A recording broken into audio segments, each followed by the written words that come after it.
And speaking of the law, this story is wild. Federal officials arresting a recently retired New Mexico judge and his wife for allegedly harboring a suspected Tren de Aragua gang member. Chanley Painter is here with all the details. Hi, Chanley. Hey, Todd and Carly. So the former judge, Joel Cano, and his wife, Nancy, each face charges of evidence tampering for allegedly harboring this man, Cristian Ortega Lopez, an illegal immigrant and alleged Tren de Aragua gang member. Despite the couple's arrest this week, the controversy first began in late February when Homeland Security investigations arrested 3 Venezuelan nationals, including Ortega Lopez, during a raid on the judge's property in New Mexico.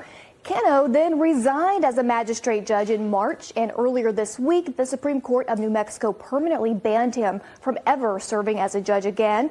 ICE investigators claim Ortega Lopez has Tren de Aragua-related tattoos, social media posts, and clothing, and used a search warrant to discover voicemails and text messages relating to alleged gang activity. Social media pictures show Ortega Lopez posing for photos with the Cano family and posing with weapons that Ortega Lopez claimed belonged to the judge's daughter.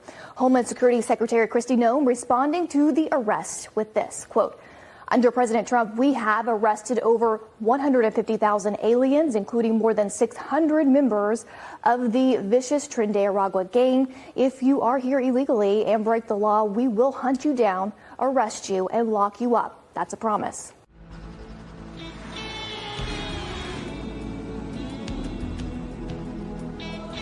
Hey!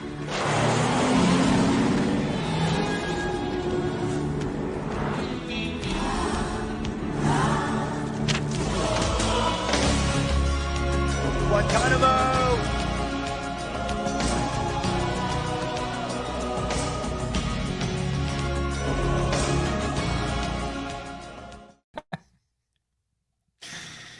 The Democrat Party and criminal, illegal, alien, rapists, and murderers. The love story of our time. Today is Free for All, Friday, April 25th, 2025, and the handcuffs are officially here, baby. Multiple Democrat judges arrested by the FBI across the country. We're going to get into the details of these stories. This is some sick and dark stuff. We have footage of Democrat activists and criminals on a high level being handcuffed and arrested by the FBI, hauled off after raids, and it is a glorious morning, ladies and gentlemen. Trump ordered probe of foreign funding for ActBlue. Trump's going after the piggy bank for every Democrat in the country. Oh, they are shrieking and screaming because James O'Keefe will be joining the show today. James O'Keefe is going to be detailing the got him, scalped at the Pentagon, deep state getting charged. James O'Keefe exposing them, and it is a romp. It's not even fair, ladies and gentlemen. James O'Keefe with an army of 5s and 7s on Hinge is going to take down the deep state. It's amazing. John Rich will be joining the show, legendary recording artist and Grammy winner. And Paul Oskin will be joining the show as well. He is the father of one of the slain individuals in California by a criminal alien. And the state of California wants to reward that criminal alien. And this is a day where we actually punish criminals. And so we're going to be speaking to the father of the victims there, and hopefully going to be very poignant and going to change things. Okay, we're going to fight, ladies and gentlemen, for America. Fight along with us. My name is Benny Johnson, and this is The Benny Show. All right. I got to do a huge shout out to the chat. You know we freaking love you, chat. Massive shout out to the chat. Can somebody just grab like a chat and pop it up and just show like the love? This show delivers results. This show is the way station. Good morning, everyone, says Bonnie Erickson. This show is the way station. We are live. We are here. We are locked in. We are ready to go. And we are going to bring you what is truly happening inside of your country. And we're going to bring you the people that know what's about to happen before it happens. And we can prove that. By the way, Bonnie Erickson says, good morning. The sun is shining inside and out. Happy birthday and anniversary to all. What up today, Benny? What up, Bonnie? This audience, ladies and gentlemen, delivers results. And you are wise. You are smart because you see things that are about to happen. You engage in pattern recognition, and you are able to predict the news cycles. Because we all together, you give us the power and the capacity to go out and to predict the future in our crystal ball, which happened yesterday with Mike Davis. Mike Davis on the show less than 24 hours ago. Mike Davis said this on our program after a series of high-profile meetings with the FBI and DOJ. What did you learn on the DOJ this week? It was a very productive week. I've gone over to the DOJ and the White House several times during my vice reign here in D.C. And I would say this: there are a lot of people who are concerned about what Pam Bondi is doing or not doing at the DOJ. I think the Epstein stuff got her tripped up.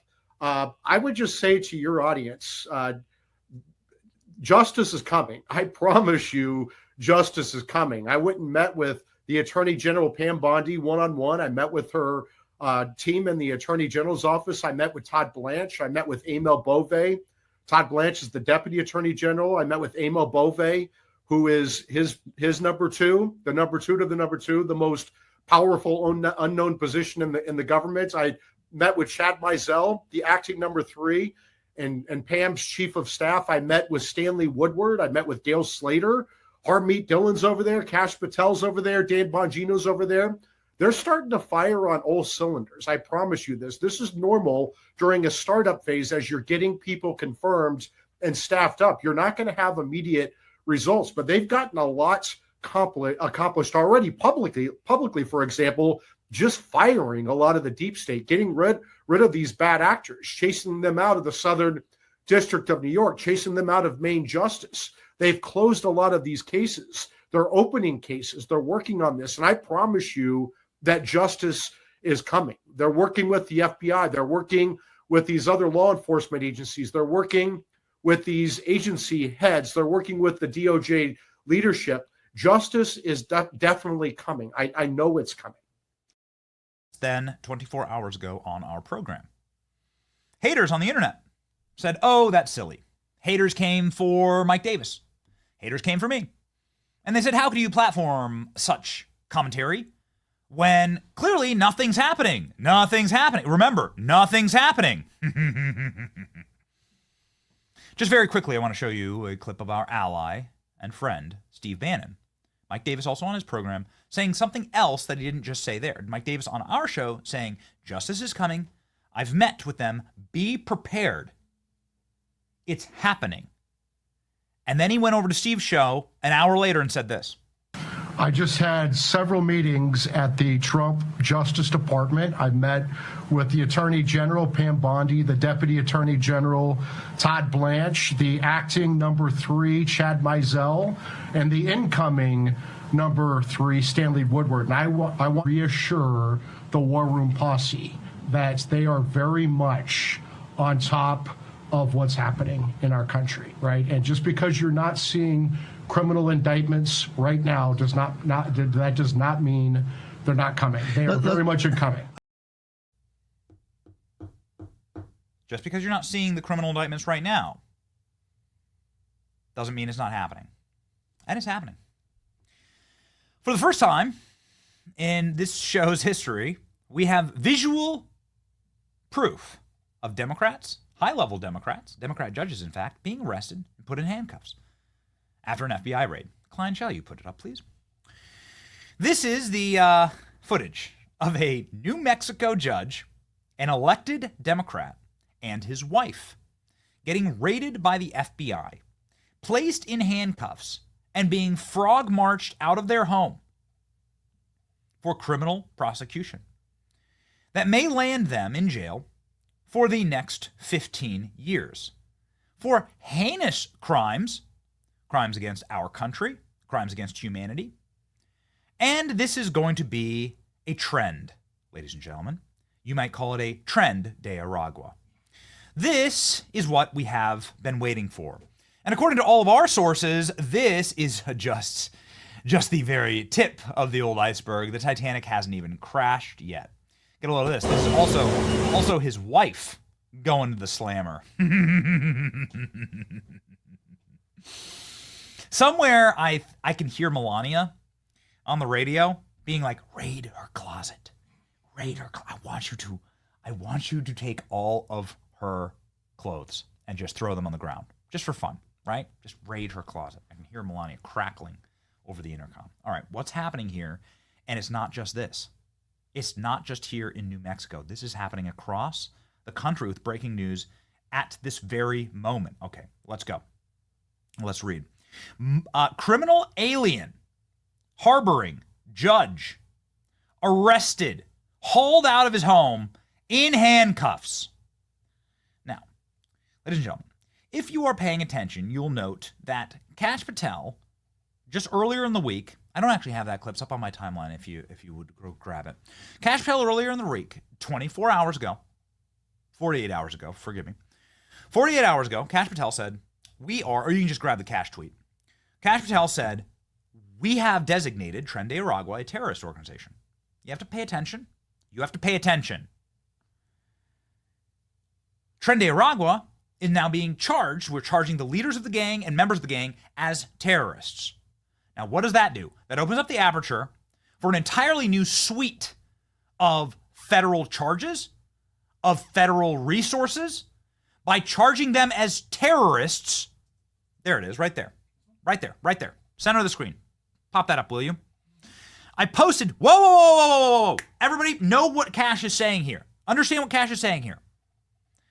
Pam Bondi has charged Enrique Martinez Flores as a high-ranking member of Tren de Aragua, arrested on the FBI in March. Indictment unsealed today. What was Mike Davis talking about? There are indictments you can't see. There are things that are under seal because we're doing it correctly. We're building the house. We're building a physical home. We're creating something new. We're going to talk about that in just a second. The creation of something that is actually lasting, that actually has a foundation that you could live in. This is the line. This is the line that I saw, and I howled when I saw it. The Justice Department is officially charging him with support of a terrorist organization, as well as drug trafficking. I'm Pam Bondi. These charges, a major step towards breaking up operations of violent gangs. Okay. What does this mean? This means, especially under the Patriot Act and under federal charging statutes, that you get mandatory minimums. You now get military courtrooms. You now get military cases. This becomes like a national security case. You're able to bring in operatives from the intel agencies. You're able to bring in an entirely new suite of spying apparatus to come in. You're able to get much higher and ratcheted up charges, and you're able to bring these to higher courts. By making this a terrorist event and not a gangland event, you're able to militarize these charges. You're able to bring in much heavier forces and much harsher penalties for what's happening here. So getting a terrorist charge on the gang is the first step in breaking the filibuster of the court systems right now. Because right now, what is happening is judges are like, oh, I want to protect Juan. He picks my watermelons, right? That's what judges are saying. What Kash is saying is, F off, these are terrorists, and now you are harboring terrorists.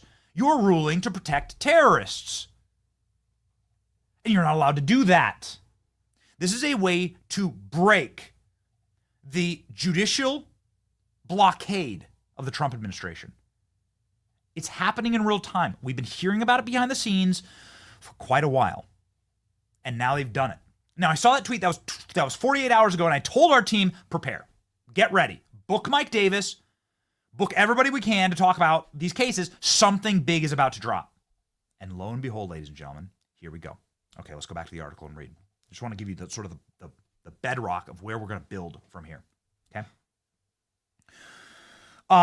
Former County Magistrate Judge Joel Cano and his wife, Nancy Cano, were taken into custody on Thursday following a raid of their home in New Mexico.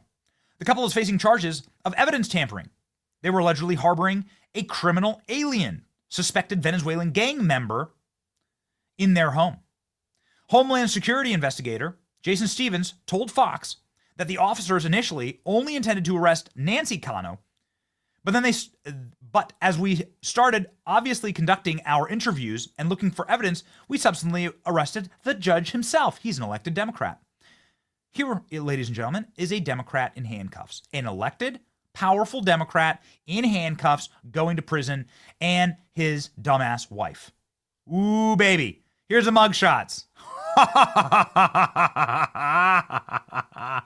We are cooking. Oh, would you look at this? Interesting. Here he is. What is this, a Ukraine pin? It looks like a New Mexico flag pin. Okay, either way. Oh, wow. Looky here. What's going on here exactly?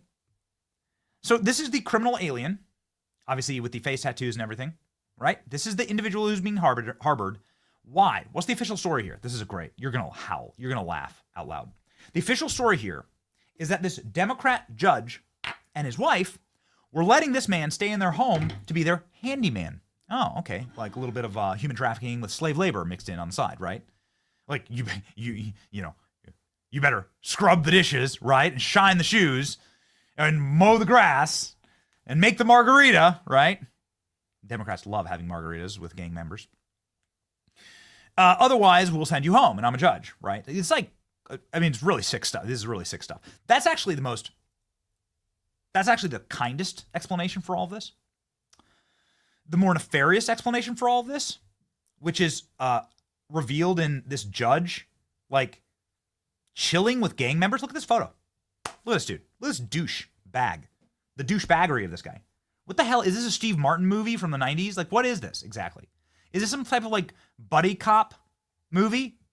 No. This is not a comedy. This is like an actual Democrat judge tossing up gang signs with the cartel. Do you understand the timeline we're living in? This is amazing. This is worse than what that jackass did in El Salvador. He has a cerveza, and he's tossing up gang signs with his homies, who he uses as slave labor in his house. Do you have a higher quality there? This looks like it's like a screenshot of something. Is it the same one? Okay. All right. Pop on over. Let's just show the highest quality we can. I love this photo. I love it. You zoom in on the gang sign. I'm not a regular dad. I'm a cool dad. See, look, I can human traffic too. This guy's, it's like real life Walter White. All right. You got like a real, who did it worse? Who is like the most cucked, doughy white Democrat, like licking the boots of the cartels? What's the worst explanation for this? Just really quickly here to this judge. The worst explanation for this is that he was in on it. That the judge was getting a piece from the cartels for leniency. And this happens, by the way. The corruptions within the cartels. Go talk to anybody in Arizona. Go talk to Kerry Lake about what happens in Arizona with these judges. The cartels pay them off. Bags of cash. You know, people's heads walking around on tortoise shells for leniency. The worst thing that's happening here is that the judge is actually in league with the cartels, is doing illicit drug trades, doing illicit human trafficking, sex trafficking, and all the like. What is to be assumed by this photograph? That is what is to be assumed by this photograph. This is incredible. Look at this. Look at this. Just a happy Christmas photo. Just a Christmas time photo. One of these things is not like the other. One of these things doesn't belong. Oh yeah, it's the guy with the face tats and the gang tats on his hands. What is wrong with these people? How broken are these people? Anyway, his ass is going to prison for a very, very long time. This guy is going to be facing a lot of charges and a lot of federal charges. Oh boy, let's read, shall we? There's headlines all across the country, and oh man, the handcuffs are here. Former New Mexico judge and his wife arrested for housing suspected Tren de Aragua member. The couple are expected to be charged with evidence tampering, according to Fox News, after the migrant criminal alien was arrested in their residence. He now has a lifetime ban from the bench. He had to resign from the bench. Documents allegedly showed that Nancy Cano hired the migrant for home repairs. Remember that clip of the lady, the Democrat in Boston with the Haitians? I love them. They cook for me. They do all my chores for me. How are these people not like how are these people not like the sad extension of antebellum South Democrats, like pre-Civil War? They're great. I just love having them here. They do all my cooking and cleaning. They pick my crops. Go talk to. I don't have enough time in the show to play you the number of clips of Democrats bragging about how criminal aliens pick their crops. I don't have enough clips for you, but I do have one more prosecution before we get to the next prosecution. Here's Governor Phil Murphy of New Jersey. Boy, Alina Habba texted me the other day. I was like, you got to get on the show. And she's like, I'm traveling right now, but yes, I will come on the show. Alina Habba is now the federal prosecutor in New Jersey.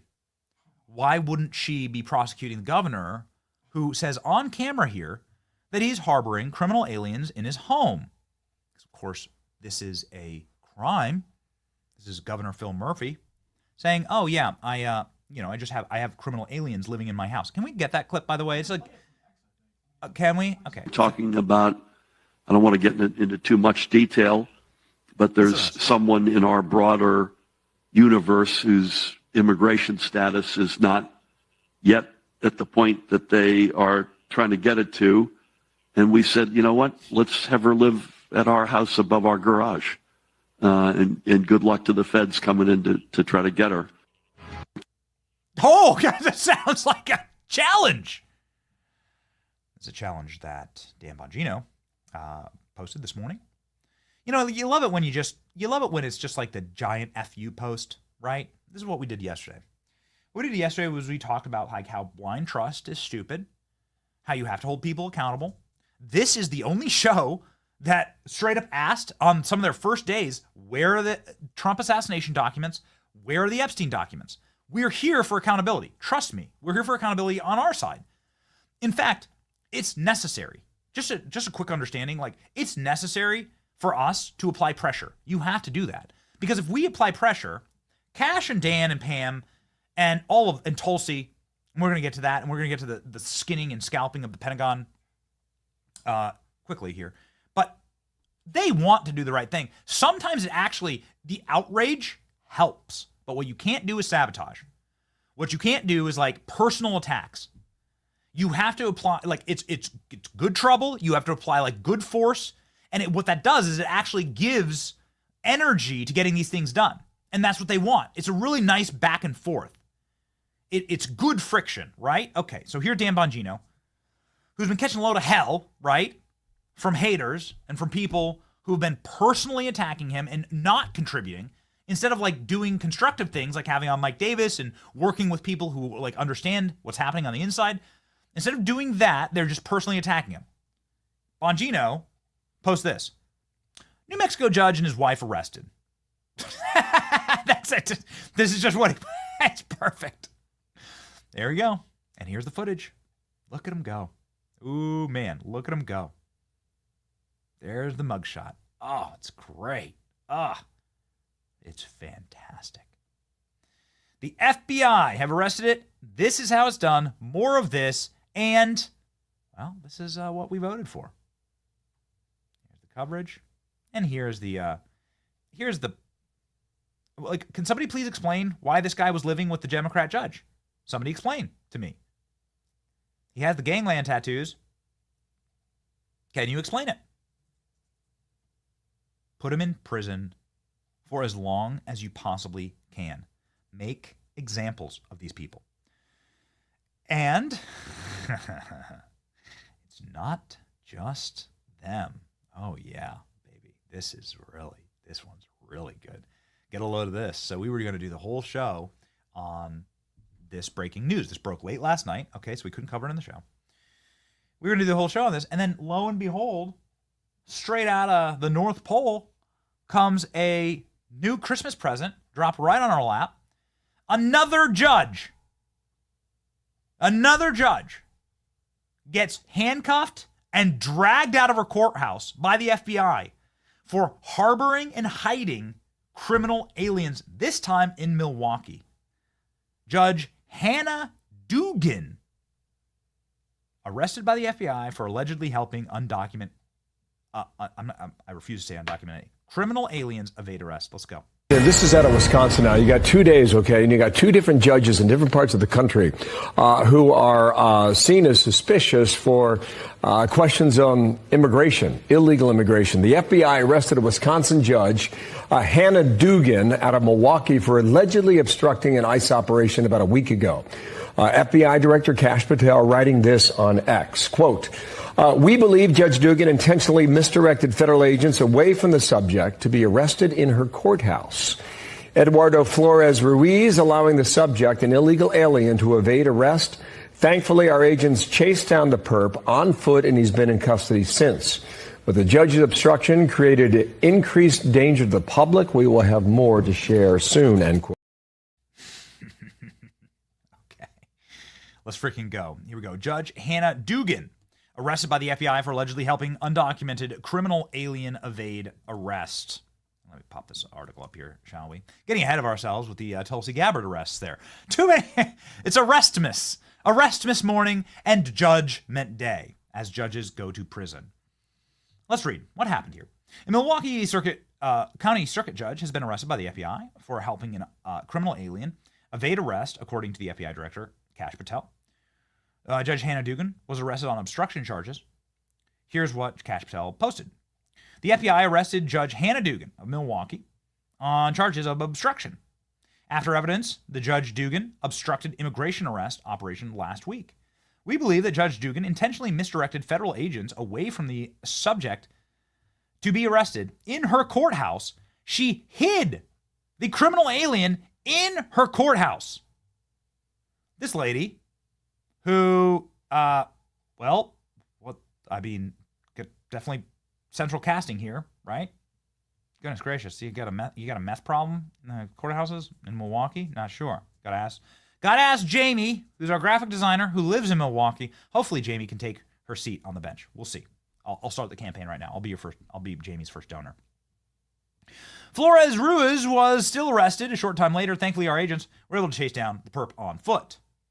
Dugan was arrested early Friday at the courthouse. So she's like at her job with her stupid robes on. Give me the footage. Can somebody please find me the footage of her arrest? I want her in handcuffs. Get her in handcuffs. Put up the Patel tweet, please. Where is she? There's got to be some footage of her in handcuffs. There's got to be. Anyway, we'll look for it. Here's what Kash posted in a post on X. So what it looks like here, and this is all that we know, is Kash posted. We don't have anything else. Is that she hid the criminal alien, and when ICE was trying to make an arrest, she told them while she was hiding the criminal alien to go elsewhere. Right? She did not disclose where the criminal alien was. So this is I'm getting audio. Sorry, that was me. Thank you. Guys, we got breaking news environment. Got a lot of windows open. So this is allegedly what's happening.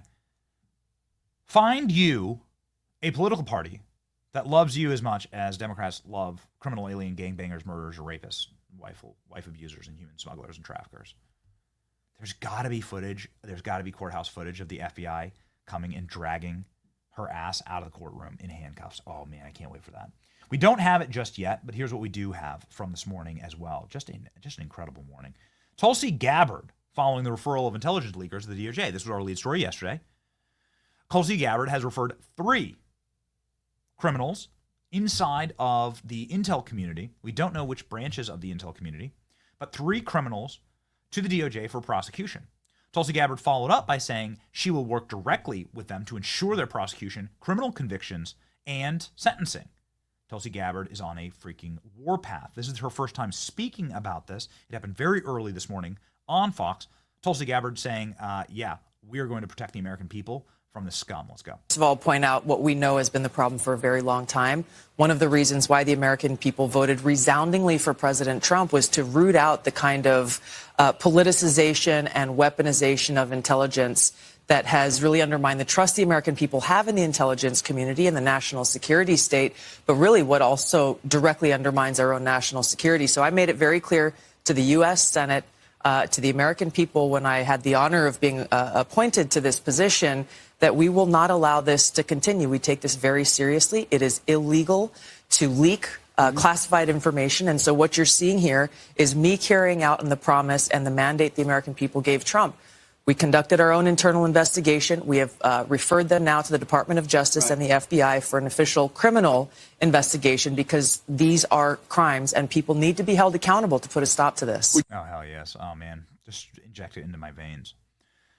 We got to have the handcuffs. We got to have the handcuffs. Can you put that image up, that tweet up right there on your screen? Can we put that up? Okay. This activist judge, we will today, there's got to be security footage of this.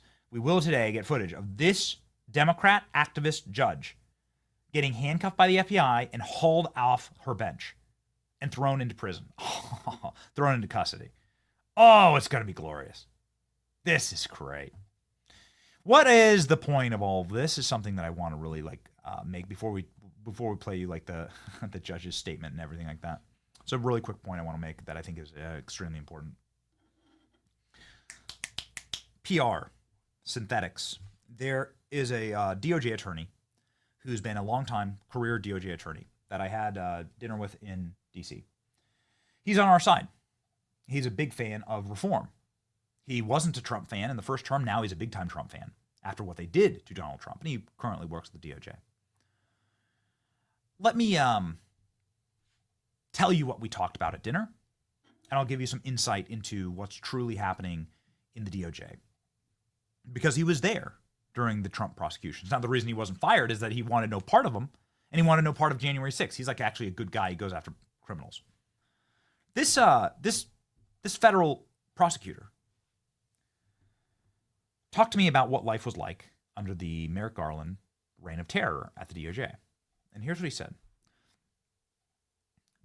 For his entire career, you were only supposed to ever bring cases that you could win, slam dunk cases. You're using federal resources. If you can't get a conviction, it's humiliating. It's the federal government, for heaven's sakes. You must bring convictions or get out.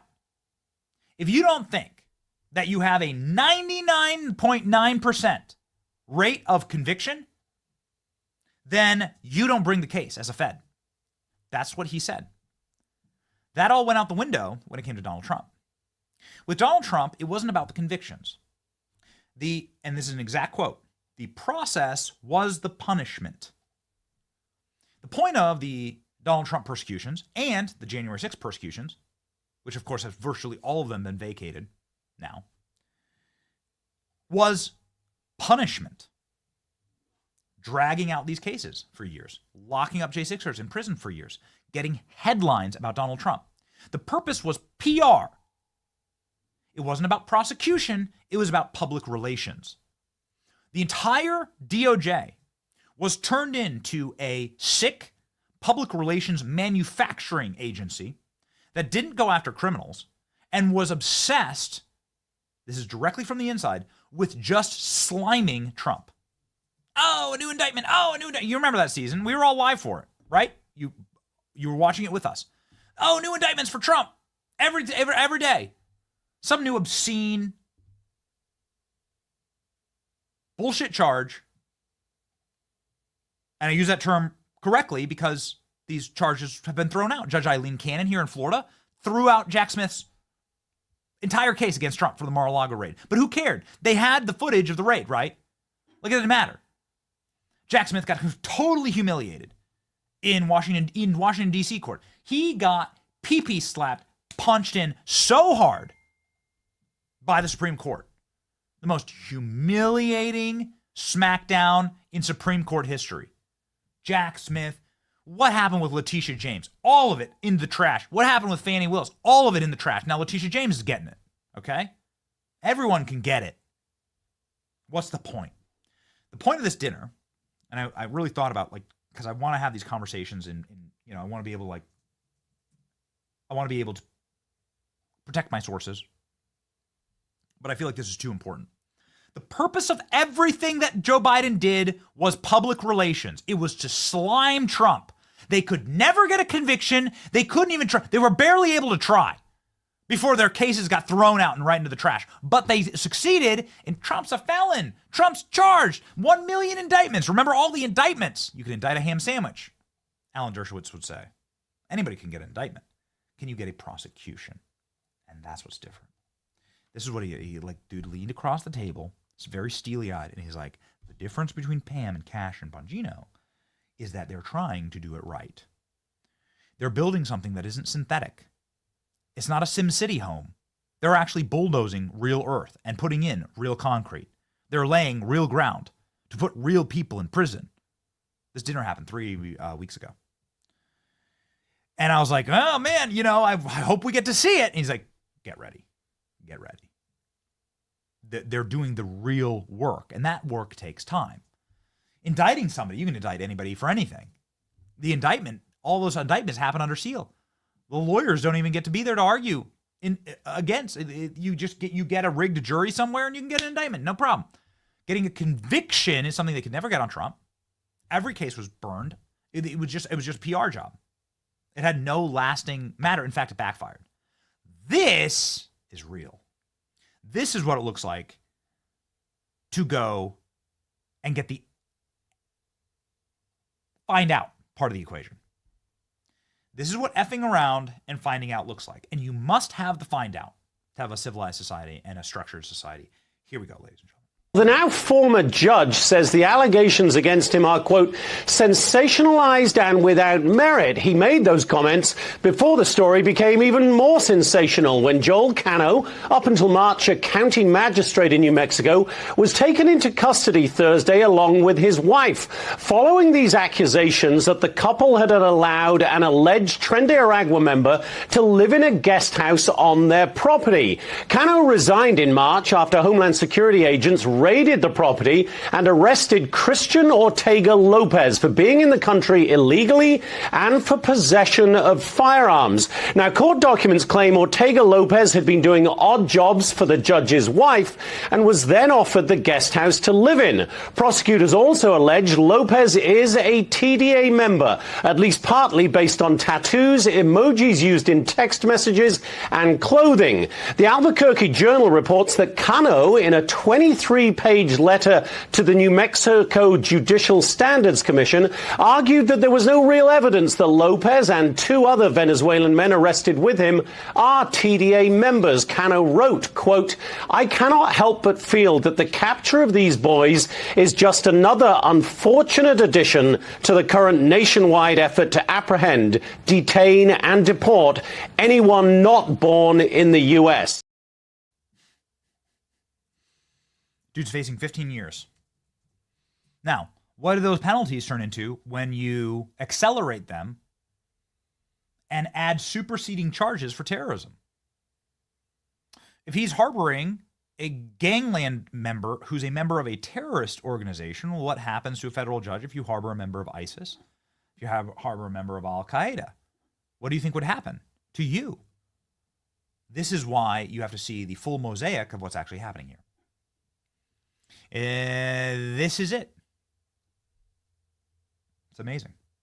And it's not just in this arena. James O'Keefe getting big-time scalps over at the Pentagon. Here we go. Breaking. Department of Defense branch chief caught on undercover video making traitorous calls against Donald Trump has resigned. He called President Trump illegitimate, and he said he is the resistance against Trump. His name is Nicholas Terza, Department of Defense branch chief, who was caught on undercover video calling President Trump illegitimate. He is resigned. The O'Keefe Media Group on Wednesday released an undercover video of the Defense Department branch chief attacking President Trump and Defense Secretary Pete Hegseth. Nicholas Terza, Defense Department branch chief, called President Trump illegitimate and vowed to resist everything that he does. Terza also attacked Pete Hegseth and said the 44-year-old is insanely young and unfit to lead. Same guy that tried to overthrow the election is just like truly setting us down a path of dictatorship. He's illegitimate. He's terribly immoral, breaking every norm. We're going to resist him, everything that he does, says Terza. This is a dude who's in very high leadership role at the Pentagon. So what does this mean? Like, I am looking for a court-martial here. Like, at some point, you've got to say, wait, like, this is obviously traitorous. What do you mean resist the commander-in-chief? What do you mean the commander-in-chief is illegitimate? Bro, you get like a military salary. So in what universe do you think that you're entitled to commit acts of treason against the commander-in-chief and then have no punishments? He has resigned after attacking Hegseth and Trump on camera. Here's just a small portion of what James O'Keefe was able to capture. So I'm assuming that your boss isn't Pete Hegseth. Ultimately, he is my boss. Okay. But this is insane. I actually know Pete Hegseth. You do? Like personally? But this is so crazy. Like, that's not a good reflection on me. That's a bad reflection on Trump. Like, nobody I know should be the Secretary of Defense. Oh, no. Like, he's insanely young to be the part, like, and he wasn't that high up in the military. He used to be in the D.C. National Guard. Oh, did you guys work together? Or? Yeah, I mean, in our side hustle in the National Guard.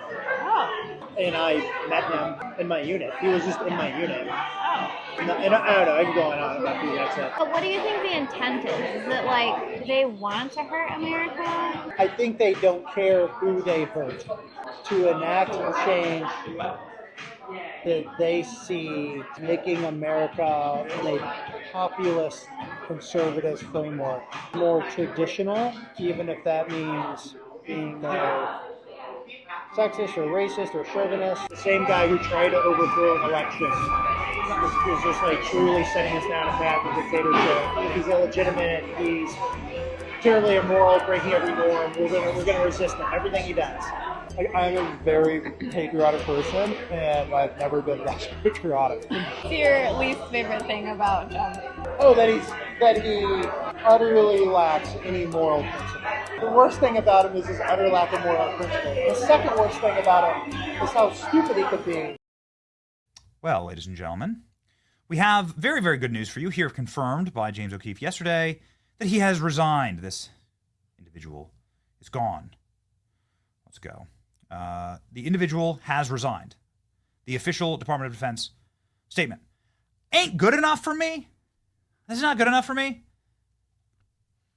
General Mattis, you'll remember, while President Trump was transitioning the office to resident Joe Biden, called the Chinese military and was telling the Chinese military what we were going to do. Charge people for treason. These are like cut and dry cases. General Mattis was very proud of this, by the way. He bragged about it in books. He bragged about it in interviews afterwards. He was straight up calling, we don't have a country, to the first story with the activist judges, we don't have a country if judges can impugn on executive Article 2 powers. The constitutional crisis being created by the judges. Oh, I'm sorry. I'm saying General Mattis. Incorrect. That's the ALX. Come on, man. You got to help me out here. Mark Milley. Sorry. General Mad Dog Mattis, Mark Milley. Too many M's. My bad. Ladies and gentlemen, give me that one. It's Friday. Here we go. You don't have a commander-in-chief if Mark Milley, who's had all of his portraits ripped down from the Pentagon, it's pretty great. Like, if this guy can go and impugn the command structure of the military and can go rat out Trump to the Chinese, then yeah, he deserves to have his portrait ripped down off the wall in the Pentagon. Also, he's been demoted, Mark Milley. And, most importantly, hopefully, there will be some type of punishment for this. He should be charged. Justin, the Department of Defense has issued a statement to OMG regarding the employment status of Nicholas Terza, branch chief, caught undercover video calling President Trump illegitimate and vowing to resist him. The individual has resigned. Is that good enough? I don't think it's good enough. Is that good enough? I don't think it's good enough. Ladies and gentlemen, we have James O'Keefe live now, man who needs absolutely no introduction, to give us an update on this and on how important it is to scalp Deep staters. Let's go.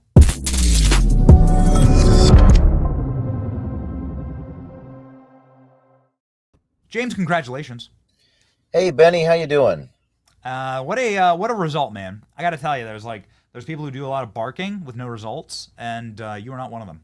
I'm in the field right now. Actually, I pulled to the side of the road. Our team is doing a lot of these investigative deep dives on the deep state. We call it draining the deep state. And he was resigned, fired. Senior officials told us, and I said today on X, Benny, that people complain about the media, but as you know, we are the media, so that's right. We got to do the work that they're not willing to do, obviously.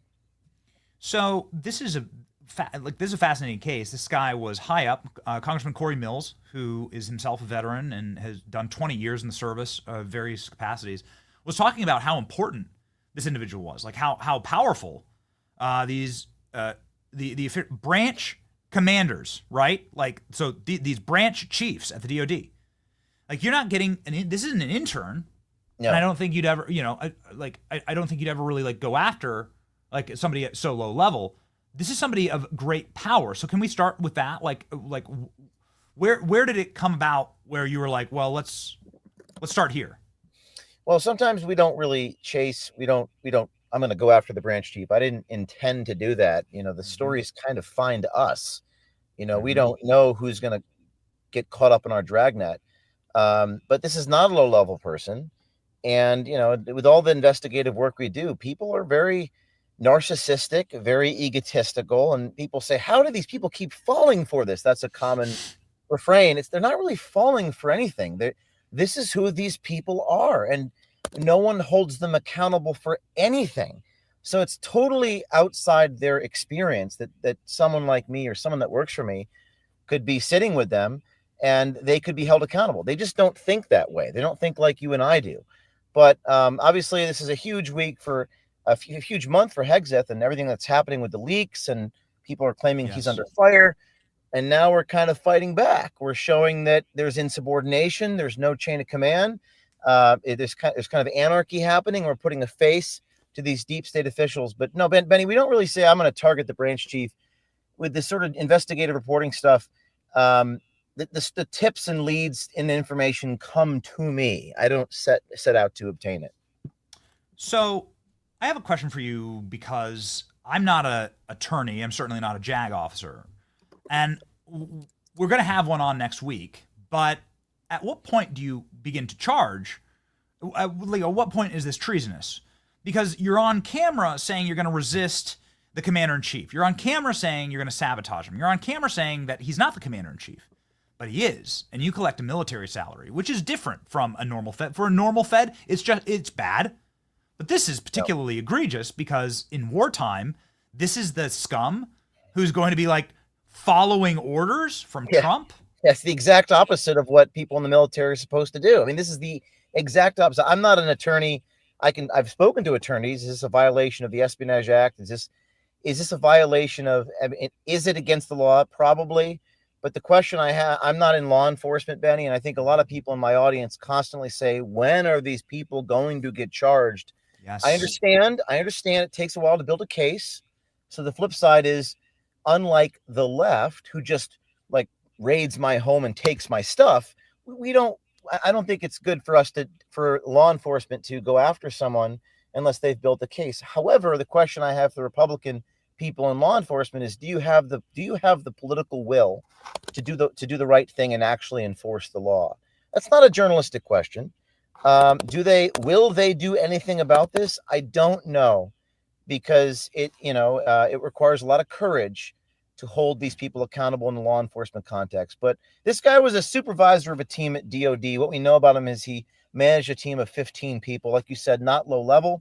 We'll see if people in law enforcement actually enforce the law.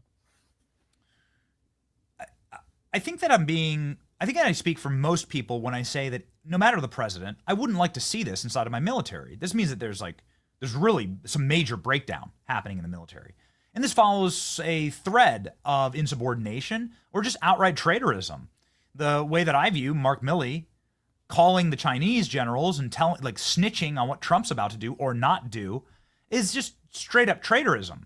And then, you bundle that together with the people on bases who won't put up Trump's portrait. And you start to create like a very disturbing kaleidoscope here of people that really don't respect the chain of command. Yeah, and it follows on the heels of another report we did exactly a year ago where a CIA official actually in a restaurant took out his badge and said, we weren't sharing information with Trump. We were collecting intelligence and not willing to share it. It's just a complete violation of the chain of command, as you say. And he too was fired. I think what I have to do is clone myself, Benny, because the good news is they're getting fired. They're being held accountable, at least in that respect. So perhaps we just need a legion of people to catch these people on video. And perhaps that's the accountability that we're seeking, to root them out. Clearly, there is a shame. They're being shamed. They're clearly being embarrassed because they're being fired or resigning. So maybe that's the accountability that we need, if not law enforcement, is just citizen journalism on steroids. When that story broke, you came on the show and I asked you about a Trump administration and what your work would be in the Trump administration. You told me exactly this. You told our audience that this is exactly what you'd be doing. You said, in fact, like we're not going to ratchet down. We're going to ratchet up during a Trump administration. We face some headwinds because I think people who are fans of Trump thinks that everything's going to be solved like on the border. That's just not so.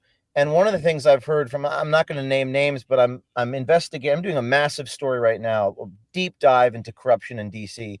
And what I've heard from people who run the agencies is they've got like whatever it is, 50,000, 80,000, 200,000 people in there, and they can only like put in 4 or 5 people. And then they have this sort of mini deep state within their own agency. And even if they're a good person, like at the top, even if they mean well, they don't really have a lot of autonomy over what happens under their employ. So I hope that they don't view me as an enemy, because sometimes I've heard that too. It's like, well, you're making me look bad because you're exposing, bad stuff happening under my command. It's like, listen, I'm trying to help reform these agencies. So it's been a little tricky, Benny, in conjunction with some of these agency people, because they view me perhaps, getting ahead of them. But I would hope that we view this as a symbiotic effort to root out waste, fraud, and corruption. Yeah, I mean, like if everyone is rowing the same direction down the river, it really doesn't matter what boat you're in, right? As long as everybody's like, we all want these people to be exposed and rooted out. I mean, this is a question that I think is more of a tradecraft question, James. Yeah. Why are these guys so bad at this? These are America's spies. These are America's intel experts, and you've caught now a baker's dozen of intelligence experts that are gooning on camera. Question. That's a really great question. I think what strikes me is, what if I was a Chinese spy? That's the concern, right? What if I was the enemy? I'm not. I don't have malintent. I'm not trying to blackmail anybody. I'm trying to report on the public's right to know. But what if I wasn't? What if I was the bad guy, a Russian, a Chinese spy? That's really disconcerting. And it goes back to that question. Most frequently asked question is, how do these people keep falling for it? And I think it stems from their psychology. It's this part of the swamp, the soup that they swim in down there. They're just so egotistical and driven by the wrong things. They're not there to serve the country. There's some type of psychological issues in Washington, and it's ripe for the picking. I don't think it's going to change, Benny. I think no matter how many of these I release, they're going to keep falling for it. And by the way, some of these I do myself. I'm literally sitting there wearing a wig, and they're not even thinking about what they're saying. They're almost like they're confessing to somebody else. So it's really a deep-rooted psychological issue in our government, and we're just gonna have to root them out one by one and dismantle the deep state brick by brick. So here we have the footage of James O'Keefe you did it before. It was cool, James, having margaritas with people that wish to protect terrorists, and you're just here as James O'Keefe. This is how bad they are. If I'm correct, this is somebody who works in the National Security Council for Joe Biden. Am I correct here? That's correct. Yeah, are you talking about the guy from about a year ago, the individual at the White House? Yes. Yeah. And you're just here as James O'Keefe. There's like not even a disguise. You're just Not going really. as James. Not really. I mean, I had glasses. I dyed my hair a little bit, but What's remarkable about this footage, Benny, is a really interesting moment.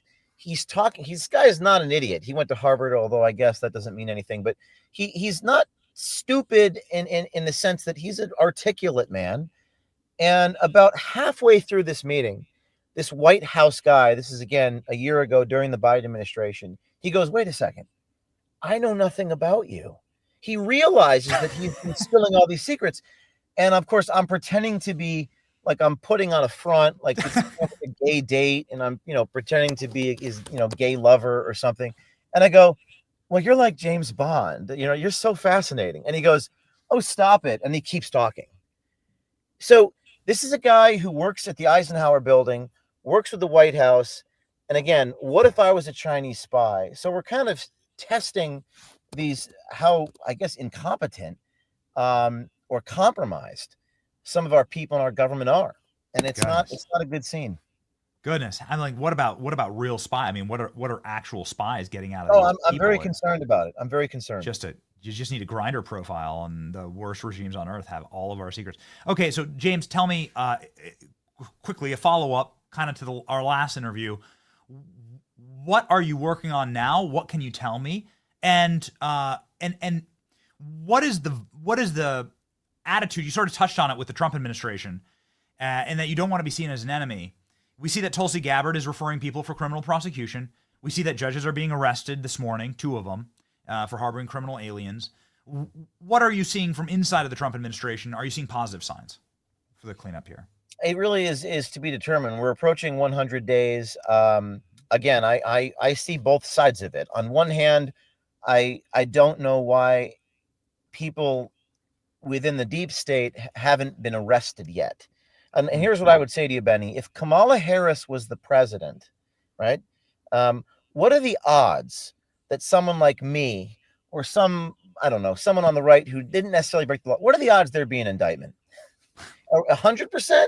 100%? Okay, let's agree it's 100% likely. So I guess the question, and this is a rhetorical question I don't know the answer to, is why does that dynamic exist? Why is it that it's 100% the case that people would be indicted or arrested?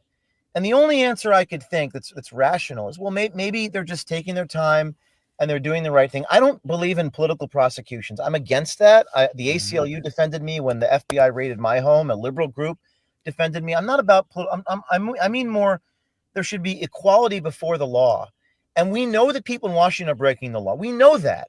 I'm working on a massive story, not just a dating investigation, but a real big government corruption investigation. I'm spending many months on it, on the theme of Doge and some of the bigger graft and corruption. And I'm really building a case.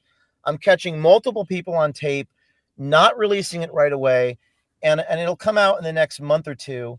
And they're breaking the law. So the question is, does the U.S. attorney in that jurisdiction have the will to actually enforce the law? I think they will. I think this one's going to lead to indictments and jail time, because without accountability, our notion of freedom is just an illusion. If no one's held accountable for anything, then then we're no longer America, as far as I'm concerned. James, I know we're up against a hard out, but I have to ask a follow-up to what you just said. This is something that we've seized on regularly on this program, because President Trump on Air Force One is asked about Elon and Doge, and he goes, "You don't understand. They just discovered something horrible. It's horrible." Then Carolyn Leavitt gets asked about that, and she says, "I'm not going to get ahead of the president," which is always a thing you say when something's cooking. At the very same time, Elon posts this, quote tweeting Chuck Schumer, putting him on blast, saying, "You couldn't possibly be in on the corruption, could you, Chuck?" No, that couldn't possibly be the case.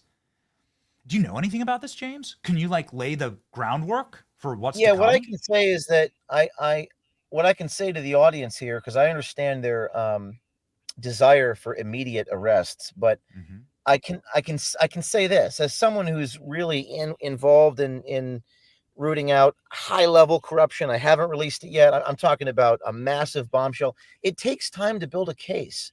If I just put out a base hit right now, which I can do, I can release what I have, but maybe someone doesn't get arrested because they're going to say it's an inchoate crime. They're going to find some technicality or whatever. So it does take time for someone like me as an investigator. I'm not in the government, but as an investigative reporter, maybe prosecutors do something with my material. I really have to get them dead to rights. So I can't just go out and spill what I'm working on yet, because that's going to interfere with my ability to finish my investigation. So I will say that, in fairness to the people who are probably trying to hold these people accountable, that's the other side of things. And I don't think we should just, engage in political prosecutions and witch hunts, much like what happened to my team with the Ashley Biden diary. So let's give it another month or so, another 2 months, as we're 100 days in, and see the progress there. Okay, well, we await your bombshell report.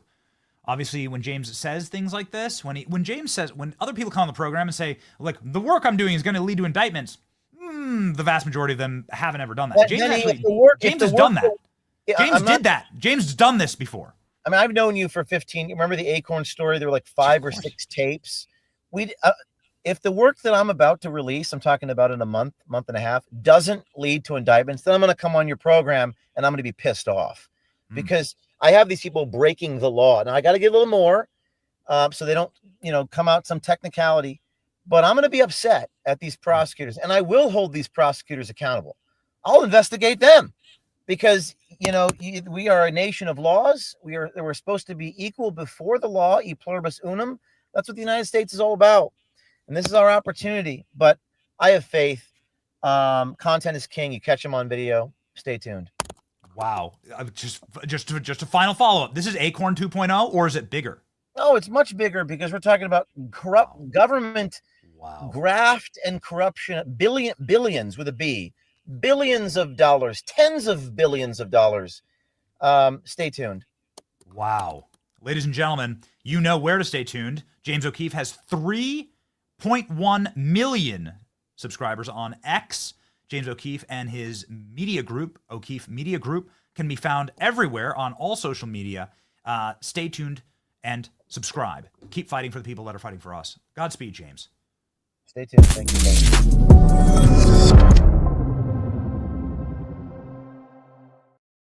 Holy smokes.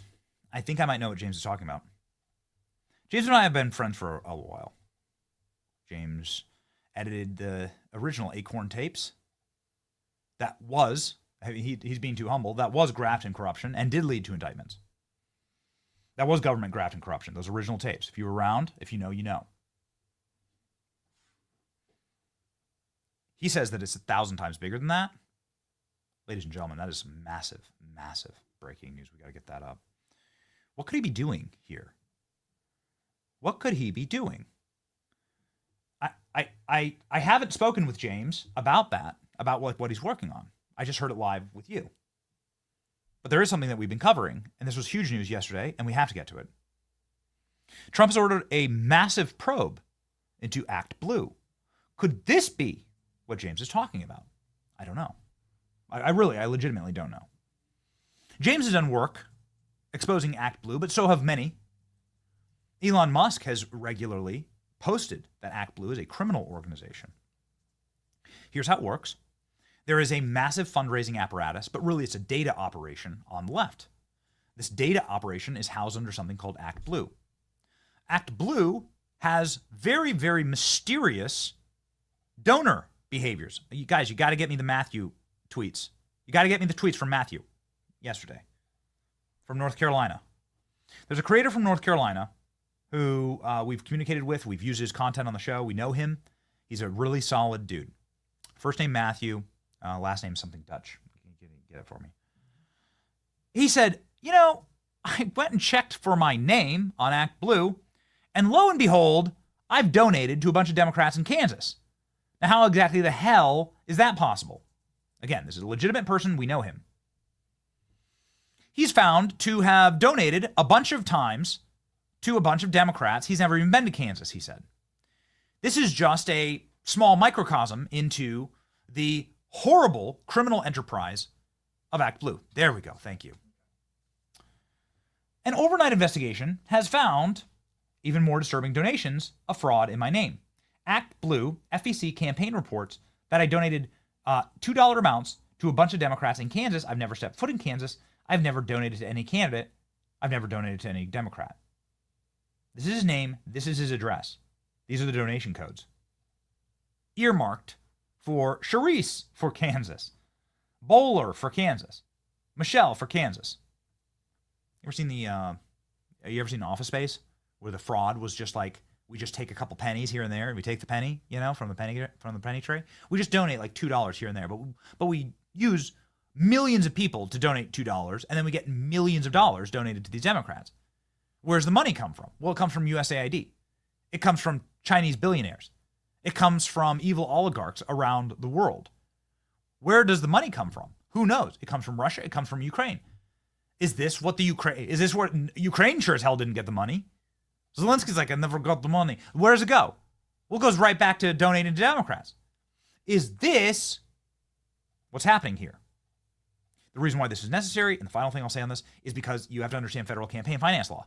You can only donate small amounts, very small amounts, to federal candidates. $2,000, $5,000. Then you're maxed out. If you donate more than that, you go to jail. So this is the way to get around that, and they do so because they have no credit card verification system at ActBlue. So you just pump the money through. Once you get the name and the address, you just funnel the money through. Now, there are 2 minutes to play, and we don't have enough time to play you all of the videos. All of the videos. From O'Keefe to James Comer talking about this, Marco Rubio talking about this, Jasmine Crockett's opponent talking about this. But here we have the White House announcement yesterday. Ooh, baby. Trump orders probe of foreign funding and straw donors on election ActBlue. I just cannot explain to you how this ActBlue is the battleship. It is the aircraft carrier inside of the Democrat Navy. If you sink it, they're done. There is nothing else. There's no way for them to project power if they sink this aircraft carrier. President Trump signed a memo on Thursday ordering the probe of any illicit straw donors, foreign funding that followed the federal elections, claiming that the largest Democrat fundraising platform accepted fraudulent contributions in 2024. The memo authorized by Attorney Pam Bondi to investigate ActBlue allowed dummy accounts or foreign nationals to donate to Democrat causes, as well as other suspicious contributions. These activities undermine the integrity of our electoral process, it stated in his report. Trump had repeatedly pledged to secure U.S. elections and his return to the White House. He signed an earlier executive order that took effect doing exactly that. ActBlue approved more lenient standards during the last presidential campaign cycle, and Kamala Harris was able to raise like $3 billion in like an afternoon. I wonder how that happened. According to internal records obtained by the Post, which reveal hundreds of dubious contributions, including one from foreign IP addresses. Republicans should be investigating this like rabid dogs. One final little notation on all of this fraud. ActBlue is in absolute chaos. This is according to the New York Times, not according to my desires. It is actually happening. Okay, ActBlue is in literal meltdown, panic, on fire mode. 7 of their board members have resigned. All of their attorneys have resigned. The final attorney that's left on staff has been locked out of their accounts after sending an all-staff memo saying that they will be prosecuting whistleblowers against ActBlue. Oh, what does that say? That says that the feds are turning the employees of ActBlue against the organization. They're getting plea deals here.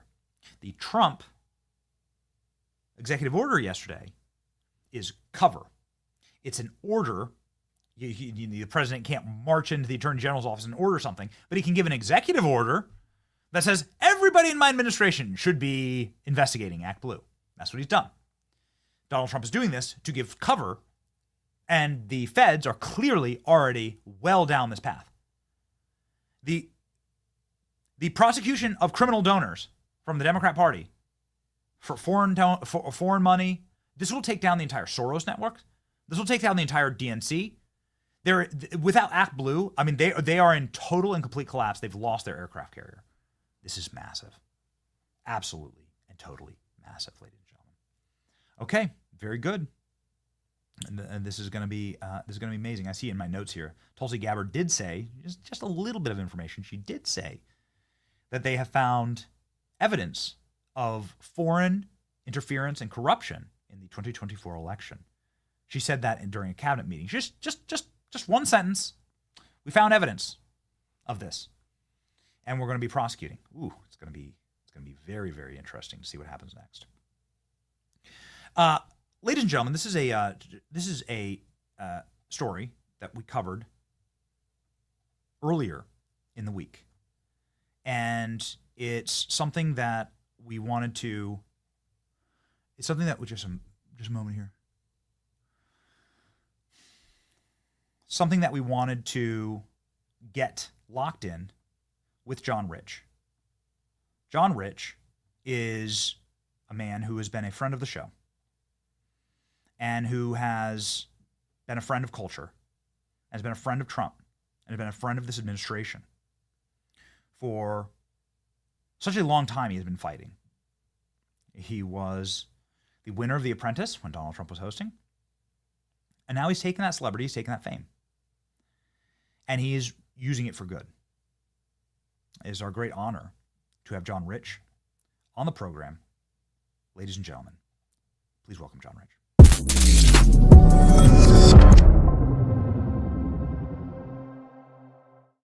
John, thank you very much. Just checking my producer chat to see if you're good. Ladies and gentlemen, John Rich has been at Homeland Security.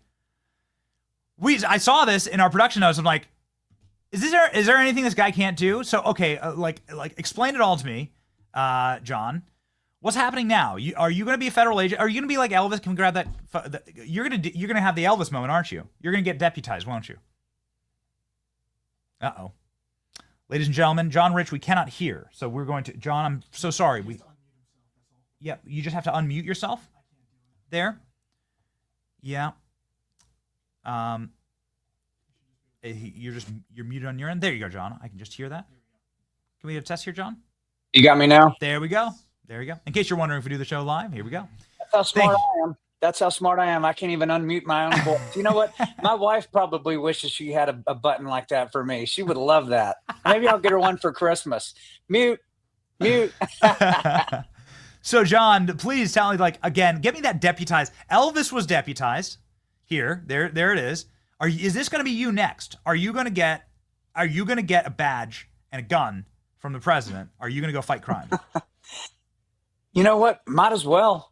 I mean, I'm a willing servant. I can tell you that. I'm kind of like you, man. I look at this place we find ourselves in the country right now, that we have a window to do as much as we possibly can while we have the opportunity to do it. And that leads us to what you and I are talking about today with Homeland Security. So can I just tell you the story of how it happened? Please. Okay, so my wife and my 15-year-old son are part of a group where moms and sons, they go do stuff for people in the city. They'll do charity work and go help old people build their gardens and things like that. It's a really good group. And they got all the boys together and all the mothers together probably 4 months ago. And an agent from Tennessee with Homeland Security came to speak to the moms and the boys about cyber predators online. And so the whole thing was showing these boys this: if you're on social media, this is how it should be set. If you have these apps, watch out, because this is where predators are coming in. Just this whole download. And it was so astonishing to my wife and son. He came home, and so did she, and immediately started making changes. Immediately went in, oh, well, let's see if my phone is set to that. Oh my God, turn that off. Like, they immediately started moving on it. It was so descriptive that the agent was even showing real-time evidence that they had put into evidence of predators communicating with kids, showing the text chats back and forth between this monster and this kid, to show these boys and these moms, this is how they talk. This is some of the cue words. This is what they're doing. They're trying to move you from playing Fortnite over to something that they control, like a social media app or a direct message chat or something like that. Anyway, Benny, it was so impactful. I told my wife, I said, this needs to be heard by every parent in America. Like, this needs to be widespread information immediately. She goes, I totally agree. I said, well, did you get a name on this guy? And she said, yeah, his name was Agent Lyles. So I just went on the internet and looked up Agent Lyle's DHS and found an email address from this guy, and I just hit him up. And I said, this should be heard by everybody across the country. And he went, I can't believe I'm talking to you right now. Is this the country singer, John Rich? I said, yeah, man. And he said, well, this is above my pay grade. Let me send this up the chain. What an offer. So he sends it up, and then it goes up again and up again. And it finally gets to the decision makers at DHS. And I said, I want to do a live stream. I want to host a live stream with your lead agent and put it on X, where every parent out there can tune in and watch this. And I want to record it so that way it's permanent. We'll stick it on YouTube, Rumble. You guys put it on your websites. That way people at churches, schools, communities, whatever, can just hit click on a button and watch this. So took a lot of time to put all this together, as you can imagine. But 2 nights ago, we did. We went live on X at 7:00 Central. I hit up the president. I hit up President Trump, and I said, I would love it if you would repost this live stream when it goes live on X. Now, that is a tough thing to pull off, because it's not like, hey, would you do this for me at some point? It's like very specific, the timing of this. Reached out to the president, reached out to some of his staff, and they said, we're gonna see if we can make this happen. And sure enough, he reposted it. I think right now, if you look at it, it's over 1 million views on this thing. That's 1 million devices that were watching it. There were families gathered around. There were people sitting in churches that they had called in the congregations to watch this live stream. So, man, I just think it was a huge lick against the bad guys. I think the fact that it is now permanent, hopefully over time, millions of kids and millions of parents become aware of how to not become a victim of these people. Well, and then it also becomes a part of the permanent federal record now when you have a Trump retweet. That's the voice of the president, yeah. Right? So now this is nationally archived, John. Yeah. What a powerful thing. We have the post up right now. It actually has nearly 3 million views. And so tell me a little bit more about what you learned here. Like, and you know, as father of 4 very young kids, I'm kind of all ears. Well, it's disturbing. So I'll just warn you right now, it is disturbing, but I'll walk you through it.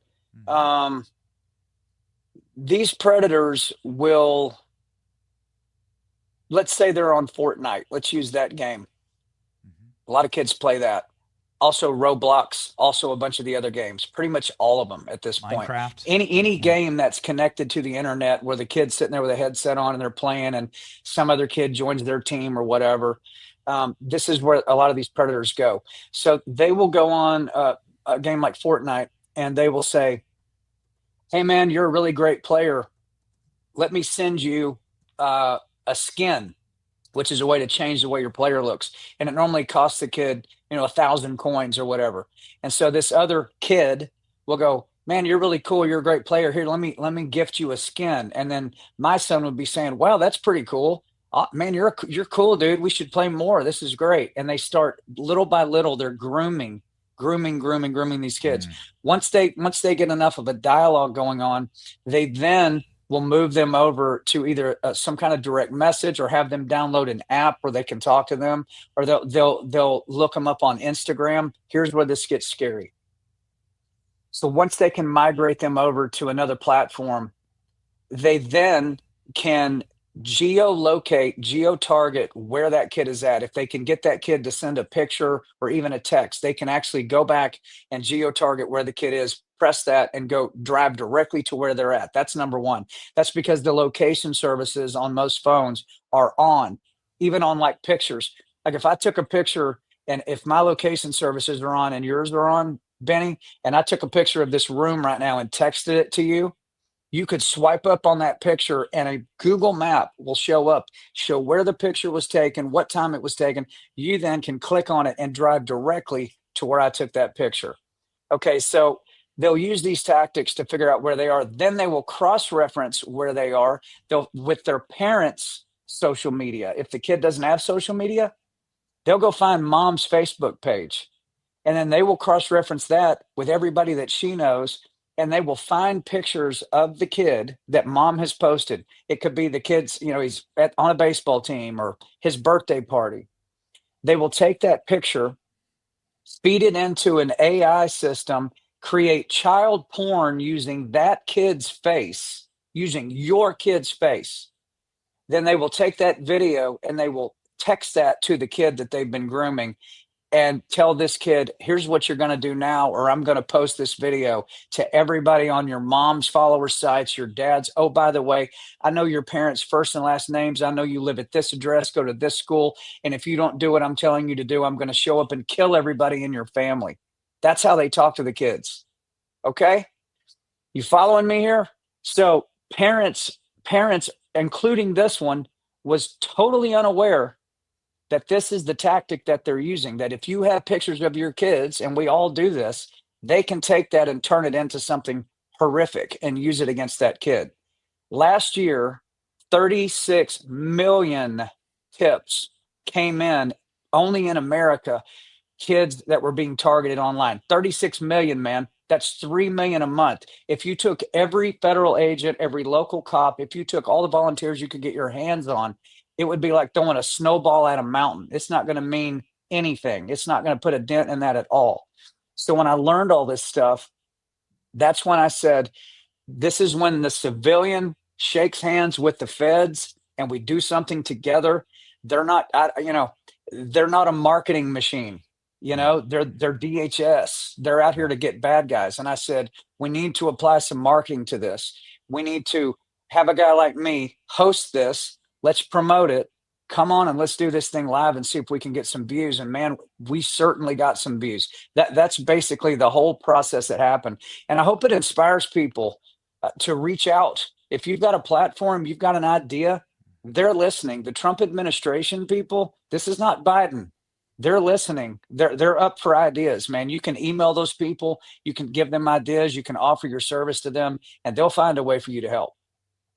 So here it is on screen. Klein, I want what do you have on screen right there? Oh. No, please, thank you. Here it is on screen. This is John. This was in your studio. So you're using your studio, you're using your resources, and you're partnering with DHS to save children. This is an incredible moment. This is actually what we voted for, right? Like this is yes. This is it. This is like all of us being stakeholders. This is all of us being shareholders in this country. It's yes. Profoundly important.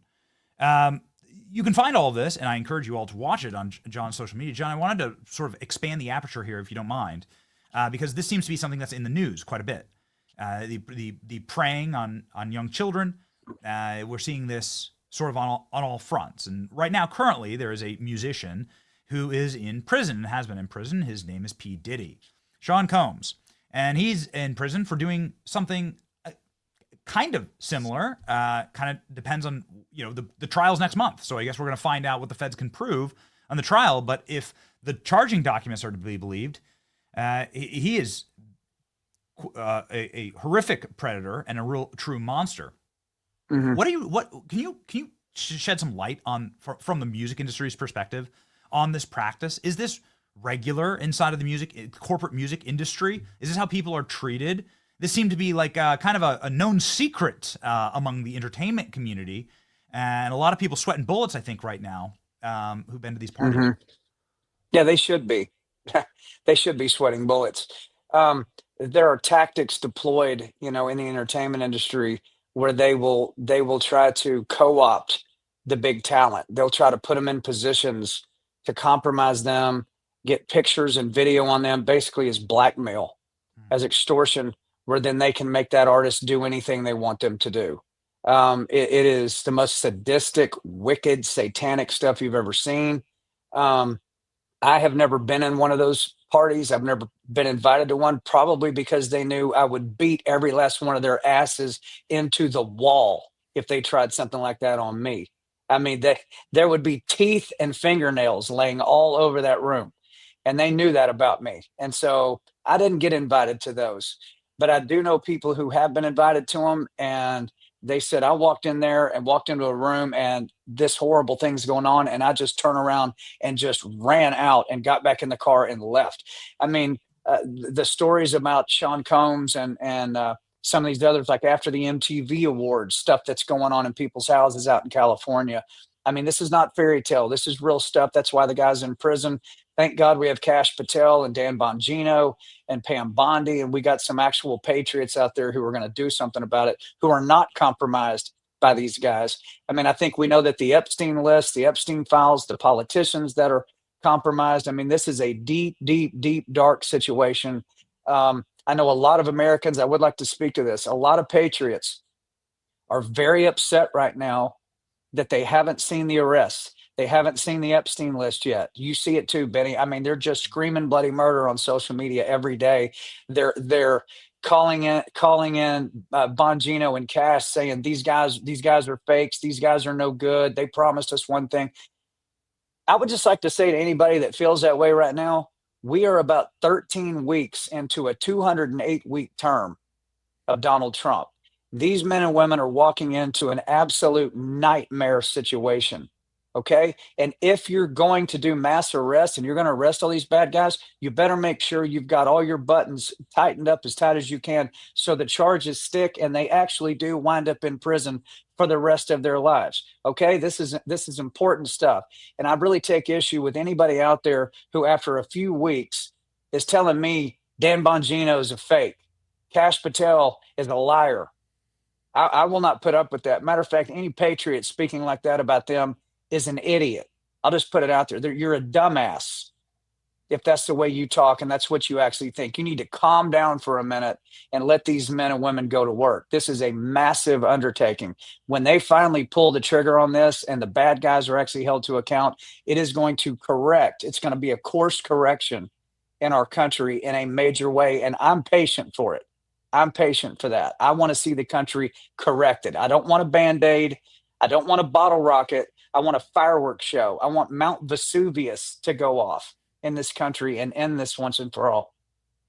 So this is the entire show, John. I'm so glad that you said that because we're talking about the arrests, multiple judges being arrested today. You have federal prosecutions ongoing against deep state members from Tulsi Gabbard. You had mass firings inside of the DOJ of prosecutors on day one. You had mass firings inside of the FBI of agents on day one. And so this is a process that takes time, and it's also a process that you want to build. You don't just want it to be a PR operation. You want to do it correctly. James O'Keefe was just on right before you talking about you have to do these investigations correctly. They have to stick. If you get one detail wrong in the charging document, they'll get off, right? They'll walk free. And so doing it correctly is absolute necessity. I do want to jump back to what you said about the Diddy case. So with your knowledge of the music industry, and you've been to the highest, you've been on the highest mountaintops of that industry. If you've ever been to John Rich's house, there are tours online. One of them's on my channel. Nothing but gold plaques on every wall. Nothing but gold records on every wall. And the coolest freaking elevator you've ever seen. An elevator with the only photo of Donald Trump in a cowboy hat. I think we have it, actually. But the point is, John, this is some shocking stuff. So you're saying that these Diddy charges, you're saying that this was ubiquitous, that this is that you believe these charges, and that this was a practice that you either observed or knew of inside of the corporate music industry.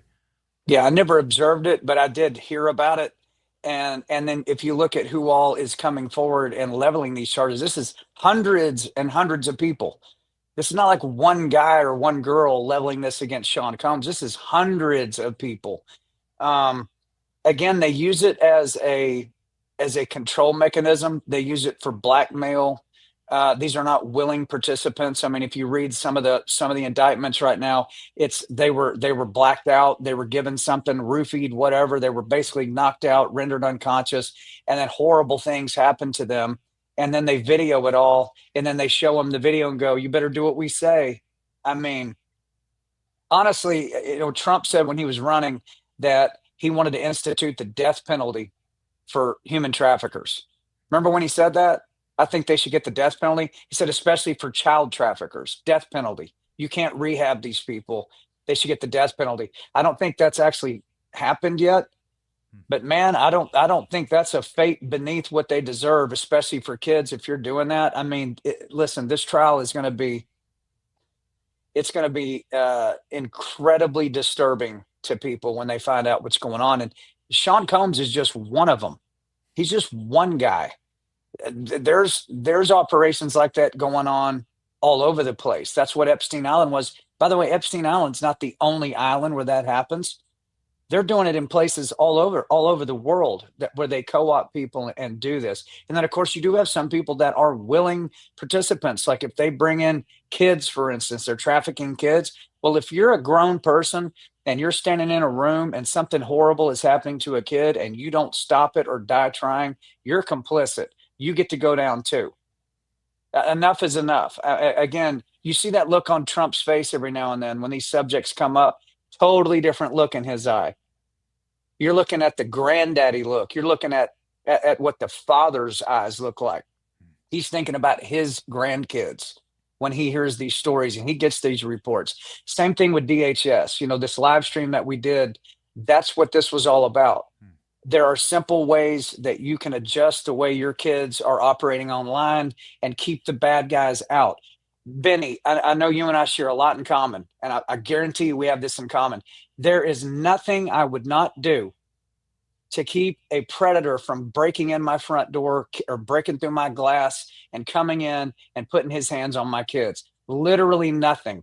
If all I had was a spoon, both of his eyes are coming out. It's going straight into his throat. I mean, I will kill this man with anything I have, including bare hands, whatever it would take. That's what I would do to protect my kids if that type of person got into my space where my kids were. But we'll sit here and let them into our homes silently through our kids' iPhones and tablets and even Chromebooks that they get at school. They'll silently enter your house and you'll never know about it until something horrible happens. That was the point of the live stream. I would urge every parent right now that's watching, it's right there at the top of my X page at John Rich. Get your family around. We edited this so it would be age appropriate, 6th grade and up. If they're under 6th grade, probably wouldn't show it to them. Say 12 years old and up. It's okay for them to watch this. And I promise you, you will never think the same way about it again once you watch this. Man, John, so just really quickly, you're saying that if this is all to be proven against Diddy, then death penalty charges should be on the table. If he's I think pedophiles should have the death penalty. Yeah. Okay. Don't you? Yes. And that's why I live in a state that actually all but guarantees it. That's what happens in the state of Florida. Jesus Christ thought they should have the death penalty. He stated so in Matthew when he said, you'd be better off to have a millstone tied around your neck and cast into the sea than to ever cause one of these little ones to stumble, meaning to mess with them at all, to mess with their innocence. Jesus Christ, the Son of God, said you'd be better off to die than to do that. That was his own words. That's probably the strongest thing he ever said. I mean, the most brutal, aggressive statement of the man's life. I can't think of another one where he ever said you'd be better off to die than to do that. So yes, you can't rehab these people. There's a whole culture out there that I learned from working with the DHS, an entire culture of toddler porn. Toddlers. There are parents in this country, one guy in particular they were telling me about, who was renting his 2-year-old son to people who would fly in and drive in from hundreds and thousands of miles away. And for 1 hour, I'll give you my son for 1 hour. Right. Okay. This is the level of depravity, of satanic, demonic influence that is in this country. So do they deserve the death penalty? Yes, they deserve the death penalty. And I hope Trump institutes that. Good. I mean, whew, man, I'm sorry to unsettle you. I'm sorry to say things that make people's stomach turn, but parents need to wake up and understand this is not a game. This is serious business. Revelation. You produced this song. It went platinum, gold, everything. It was top of everything. It's like you predicted this moment, John. What was this? A couple months ago, you were on the show. And you're talking about this. And you're talking about this battle between darkness and light. And that this is what we're about. You came on the program and you said, we're about to enter a real moment of darkness versus light. And boy, you were correct. I just want to give you like a little opportunity here in closing to reflect on this, because it does seem like, man, God's using you. You know, it's becoming your art and your music and what you're creating is having a very deep, much deeper meaning. It's remarkable to see you sort of align all of that spiritually. It's really neat. Well, I am a willing servant. I'm a willing participant to whatever he tells me to do. The main challenge for me is making sure I understand what that is. and then I go execute that. He put it on my heart to reach out to DHS and try to do something really big, to try to have some impact with millions of people. So I did it. The song Revelation, he put it on my heart to write that song. I believe he wanted that message to be out there that, hey, everybody, this is not Democrats arguing with Republicans and back and forth. This is much bigger, much deeper, much nastier than that. And that's what the spiritual warfare side of this is. Listen, there's no human being that's ever born that on their own volition, without demonic influence, would do the things that I am learning about that are being done to kids in this country. You're not born that way. You don't just happen to become that way. You have sold your soul to Satan himself. Satan is controlling you. You are an empty vessel, owned and operated by Satan himself, and you carry out the devil's will. That's what it is. And so on the other side of that, you've got the Christians. You've got the ones who are sold out to Jesus Christ. And we're supposed to be listening to what he's telling us to do. And when he gives you a command, you follow it. You go do it. And it doesn't matter if everybody doesn't like it. That's the point. If everybody likes it, it's pointless. Fence riders be damned. Get off the fence. You're not helping anybody. Matter of fact, you're aiding and abetting the enemy by not being on offense against them. They are on offense against us every waking minute of their lives. That's why I like you, Benny, because you're on offense. I'm on offense. Trump is on offense. This is an offensive moment in the United States for the patriots, for the God-fearing men and women who have been brutalized year after year. And this thing has festered into such a situation that it's now affecting 36 million reports in 1 year of kids being targeted online. Okay, this is where we're at. Unacceptable. We go on offense now. We take the fight to them. We make them retreat. We push them back. And when we knock them off their feet, we cuff them, drag them off, and you never see them again. They get locked up forever or worse. That is why Kash Patel is taking his time. That is why Dan Bongino is taking his time. Listen, if you can't trust Dan Bongino and Kash Patel, then you need to give up, because those are the two most trustworthy guys you're ever going to meet. I know both of them personally for a very long time. So patriots out there screaming and holler at them, why don't you sit down and hold your tongue for a minute and let these men do their work? I just had to say that. It aggravates me to no end. You said earlier in the interview, John, that they don't have the capacity to even speak on their behalf because they can't do so from a federal position. And so it's actually up to us. And I'm so glad that you went there. Ladies and gentlemen, you should go there with John Rich. You should subscribe, obviously, to John. Millions of people follow his content. Tens and hundreds of millions listen to his music. Here's also his YouTube page. Revelation, just a banger. And a little birdie tells me that John Rich got some bangers in the can as well, and is gonna be smashing open the music industry a couple more times. And so John will be happy to ride with you. We're so proud of you, man, and Godspeed. I appreciate you, friend. Thanks for having me on.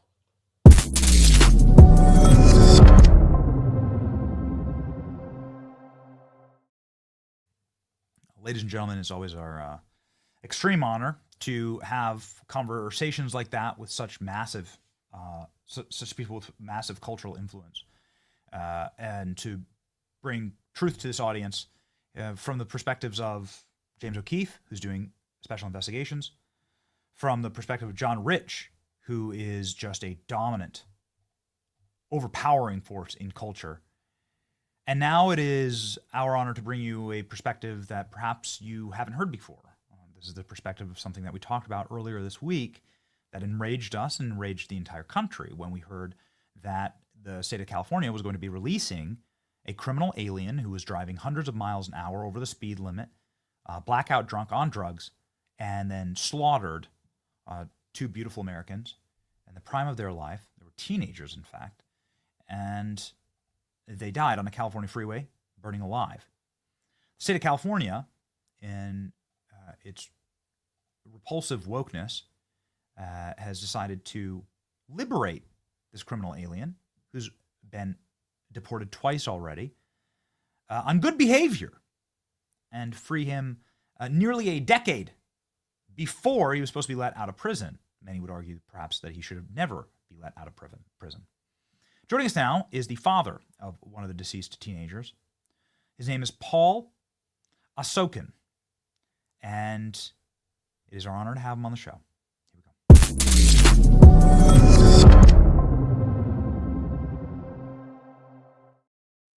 Paul, thank you so much for joining us. I know this is going to be a tough topic, and this must be a horrific and wrenching week for you. We've read the news reports, but I want to just give you an opportunity to speak. What was it like hearing that your child's murderer will be rewarded by the state of California for his heinous crimes? Morning, Benny. It was horrible news to us, all of us, to me, to my family, and family to Anya's parents as well. And nobody even get in touch with me and tell me about it. It was done somewhere without letting us know. Actually, Anya's father called me and said, you know what, I just got a letter from a prison department telling us he's going to be released in the summer for good behavior. And I think it's horrible and it's unacceptable. I think he should be kept in prison and for at least the duration of his 10-year sentence, and not after less than a 3-year sentence in prison. And we devastated. We crying. I'm so sorry, and this entire audience sends prayers to you and to your family. The White House, through Pam Bondi and other federal enforcement officials, has said that they will not allow this to happen, that they will either put a detainer on him, take him into federal custody, charge him federally. Have you heard from the administration on this? I did not. All I heard is like over the news. That's all information I'm getting from the news. I don't know if you're getting more information than me, but everything what I'm hearing, it's on the news channels every day now for the last couple of days. Okay. We have here the post from the Attorney General saying is absolutely unconscionable. So the state of California did not contact you. You had to learn this from the news, that the illegal alien murderer of your child will be let out for good behavior 7 years early. Nobody let me know. Nobody get in touch with me. Nobody called me. Nobody sent me emails. Nobody sent me letters. No one. What is your message to Gavin Newsom, the governor of the state, who has instituted these woke judicial activist boards to oversee the prisons, and who's making these determinations, making these decisions? My message is like, people who committed crime, it doesn't matter if they from our country, from any other countries, they should stay in prison for the duration of their time. They should be there. And all the families should know what's going on with them. And my assumption was somebody will let me know when he will be going to the parole board or when he's going to be released. And nobody told me. I understand probably he wants to save the money that way and keep more money in California and let the prisoners out, but I don't think that's the right way to do it. I think like if he wants to save the money, send them back to Mexico, I don't know, wherever they come from, and pay them money to keep them in prison in Mexico. It's a lot cheaper than keeping here. But I heard like keeping one prisoner here in California costs like more than $130,000, but keeping one prisoner in Mexico costs about $7,000. You can save a lot of money sending them there. So I'm doing two things at once, like kicking them out of here and keeping his budget.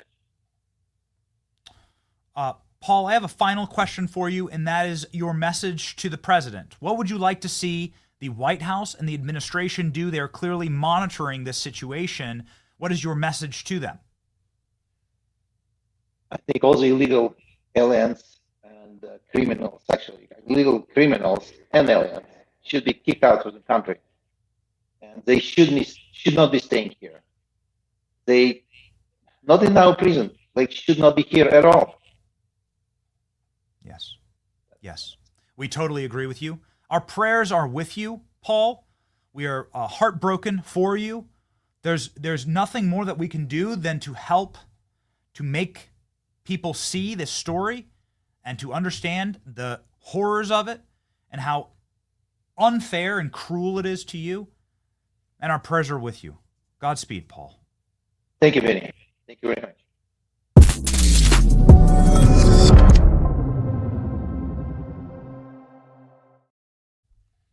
We have a live show, ladies and gentlemen. Sometimes, you know, there's conversations that are more important than a good connection. Do you know what I mean? Right? And so, again, our prayers for Paul Asokan, who is still in the stages of grieving his child and is having salt rubbed in the wound, a wound that will never heal when you lose a child. That never heals as a parent. The state of California is doing everything they possibly can to insult Paul and his family, and so we're going to do our best to help him get his message out. All right, ladies and gentlemen, a lot of good things happening. A lot of good things for justice in this nation. And we want to remind the audience that that's what we're here for. We want to remind the audience that this is what we voted for, that we fought so freaking hard for this moment, and that we shouldn't sabotage it. Now, you should be really worried about people. You should be suspicious about people who seem to be actively sabotaging it. This is a once-in-a-lifetime moment for us to get justice against these demons and for us to, for the first time in my life, at least, seemingly take some ground from evil, because evil has been running this country for a very long time. The way that we do that is to build something that is more powerful than evil. You got to be meaner than evil, right? Isn't that what they say? In order to fight back, and that's what we do here. We do that with our incredible audience, with our Benny Brigade, and with our super chats, chatting in the comment section. So why don't we do 10 minutes of super chats and comments from the brigade? This is called Benny in the Chat.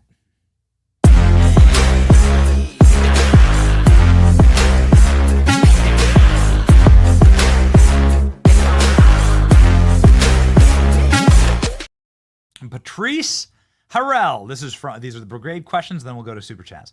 How about the government mine? I have a perfect solution to make it a jail, no windows and no way out. It's perfect. Perfect, Patrice.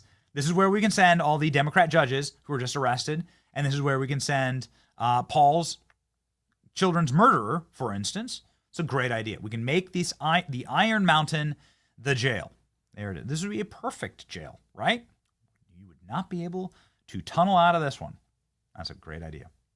Benny, can you ask President Trump or someone in staff if he can change the name of the Republican Party to the American Party? Maybe ask Tim Burchett when he's on the show next. He's my favorite. And hear that, Kara? Kara's our booker. Hear that? Tim Burchett's the favorite. I think about this would be America against the Democrats. Thank you. Says Paul. Well, we might as well announce right now we'll be most likely at the White House next week for a celebration of President Trump's 100 days, along with some press briefing. So we'll be doing that, and maybe this is what I'll ask Paul, and in your honor. We'll also be in California. We'll be in California next week.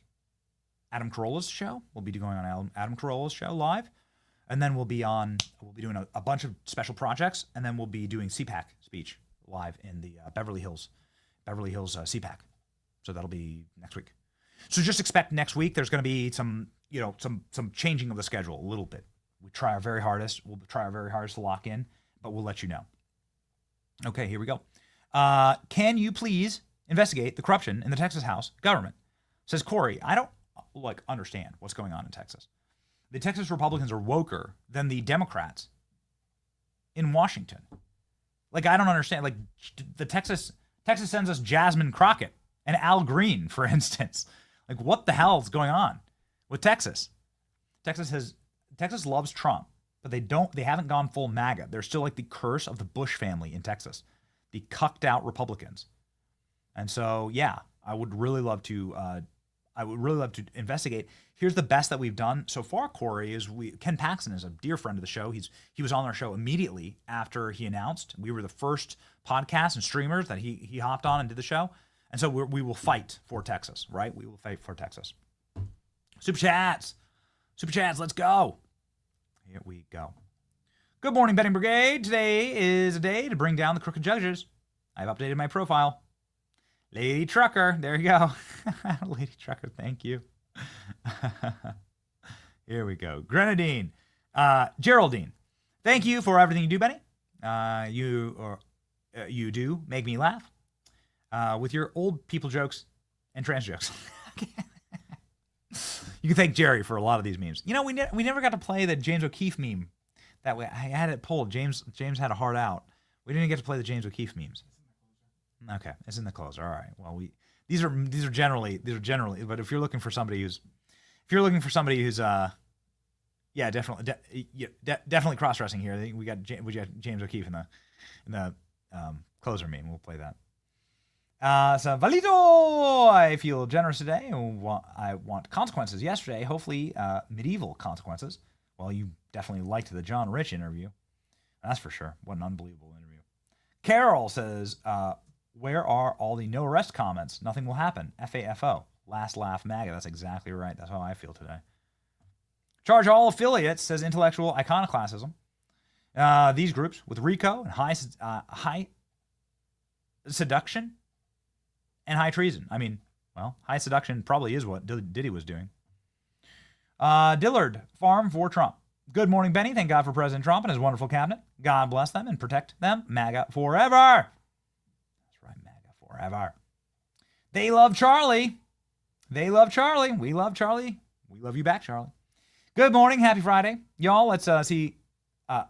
Let's hope he sees my campaign, but we'll see. Say Justin Frost and Metcalf. Is this the campaign? Okay. So are you talking about here the fundraiser for the Metcalf family? They love Charlie. There's a fundraiser for the Austin Metcalf family that we support. And obviously, this is something that we're doing our very, very best to get the information out there with Austin Metcalf. What do we want for Austin Metcalf? We certainly don't want race riots. Here's just one of them. I hope perhaps that this is perhaps what you're talking about. They love Charlie.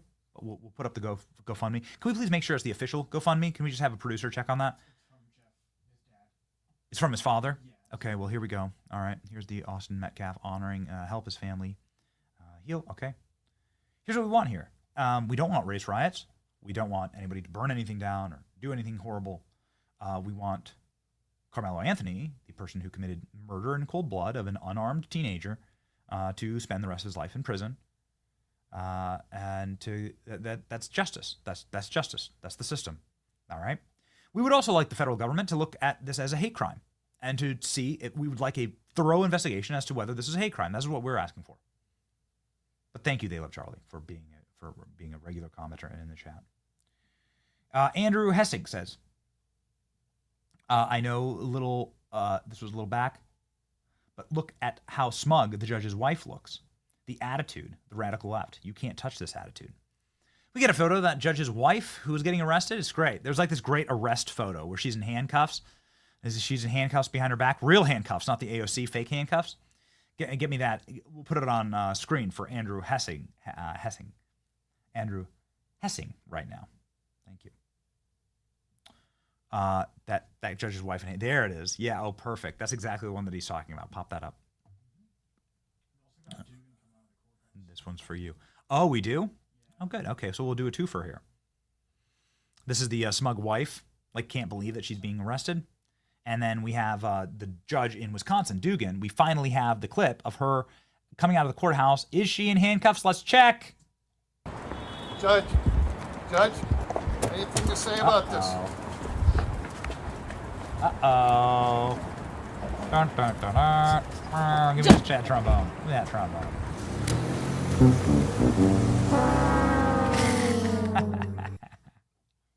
Rap horn. Benny, we have the House and the Senate. Why was she not in handcuffs? Okay, fine. Maybe she was in handcuffs. Maybe they let her out of the handcuffs. They read with the charges. Well, we have the House and the Senate. Why isn't every executive order immediately written into law placed on POTUS's desk? Ask our lawmakers that, please. I certainly will. They won big. So here's what President Trump has asked for. He hasn't asked for a bunch of bills. President Trump, and you have to just assume that President Trump is a pretty smart dude. President Trump has asked for one big, beautiful bill. And one bill to get his agenda sort of locked in stone, like carved into stone. And we have a Republican Senate. We have a Republican House. Unfortunately, by thin margins, too thin for me. But this is what Trump's asked for, and this is what's going to be delivered next week, we hear. So we'll see. Yes, watch Sound of Freedom. Yes, tough movie to watch there from CR. Thank you, CR. All right. Here we go. They Love Charlie. One more from They Love Charlie. Hey, Benny, crew, I love your show. Please give a trigger warning. This happened to me from my church. They've been trying to get justice for years and probably never will. Thank you, John, for trying. Oh, he's talking about, John Rich was spitting fire. All right, that's it. He's spitting fire. Robert Joseph saying thank you for bringing on John Rich. I think it's a trigger warning for John. I got to be perfectly honest with you. I didn't know that John Rich was going to go there. John Rich talking about the single darkest, most evil, sadistic things you could do. It just is what it is. It was hard to hear it. Honestly, it's hard to hear it. Anybody who has kids understands this. Watch every single day. Thank you and crew. Says Gracie Lou. Thank you, Gracie Lou. Gracie Lou sounds like a character from The Grinch. Gracie Lou who. Lots of parents here in the OC took DA Todd Spitzer. Lots of patriots here in Orange County, I assume, from 467 Sprite. Took DA Todd Spitzer. Okay, so this is a DA from Orange County. Will be in Orange County. Should we do a meetup at Calico Fish House? I think that's what we're going to do. I think we'll do that next week. We'll do that at Chef Gruel's restaurant. We'll do a meetup. It'll be fun. Are you coming to San Diego, please? Maybe. We'll be in California next week. So maybe. We'd love that. By the way, shout out to Giovanna De La Rosa. Thank you, Giovanna. Random question, Benny. I'm seeing a ton of gator videos in Florida. Have you had any encounters? The gators in Tampa? I don't think so. I think we're a little far north for the gators, but I don't know. They're like dolphins and stingrays in Tampa. There's a ton of stingrays. You walk in water, you can see the big groups of stingrays and dolphins. I've seen manatees here. I've never seen a gator. But the sad truth here, Stephanie, is that all I do is work. I go to work and then I go see my kids. That's it. That's why I live in this little hamster wheel, and it is what it is, right? So I haven't gone gator hunting. I'm sure there's a gator land or something, somewhere. Maybe we should go. Jan Norbo, who was talking about Norway. Was it Norway, Sweden, Finland, Norway, perhaps? Just the other day. Thank you, Benny. Best show on the tube. Best chat in the tube. Okay. Yeah, got it. All right. Cash Patel sounding off on X. Let's do a few more here, ladies and gentlemen. Jail live on TV. Says Christian Osborne. Thank you, Christian. Here, this is a perfect time to read the Cash post. Cash just posted again on X about these new arrests. The FBI arrested Judge Hannah Dugan out of Milwaukee, Wisconsin. The reason why we're reading this is that, guys, is there anything materially different here? Okay, his post was taken down. Perhaps there was some type of correction that needed to be stated. Okay, timing. These are of course legal documents when the FBI director tweets, and so it was taken down and it's put back up. All right. Well, there we go. But it seems to be there's nothing materially different. No. Okay. All right. Thank you from Aesop Fan 2871. Thank you, Aesop. I'm recognizing the chat now that we're doing this. We're we're family. All right, we're family. You'll all get Christmas ornaments directly from me with a handwritten note. Thank you, James O'Keefe, for helping those bad actors out of our government. That's right, James O'Keefe, freaking based today. Spring Fauna says, Benny, I was so happy to see you on Steven's channel yesterday. You were great. Oh yeah, we went on Steven's channel. Can we grab that? Maybe we could put it up. Just the channel, and we did an interview yesterday and hung out. Again, we're going to be on Adam Carolla Films in LA. We're going to be doing some work with Adam Carolla. It'll be fun. And we're going to be doing we're going to do exposing California. We're going to be exposing California next week. Our boy Steve Hilton's going to be hanging out with us. Loving life, living right. Let's do one more here. Reservations need to be dissolved. Heinous crimes against kids. All crimes save people, and save money. I've always been against like independent nations, right? Like we have independent nations inside of our nation.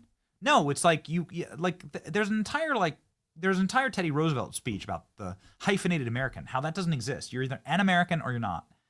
And I've always been against independent nations. Now, if you go look at the incidence of crime on reservations, child trafficking, kidnapping, alcoholism, murder, death, drugs, like it's a hellscape, these places. And so, yeah, prima facie, how are you're supposed to have independent nations with independent laws inside your country? How was that ever a good idea exactly? I don't think it was. I don't think it was. I'm waiting for somebody to make that argument. You wouldn't be able to make the argument based on the data because the data is horrific. It's atrocious. You know, and so ghettoizing, like taking racial minorities and ghettoizing them, you know, it's been an awful problem in this country.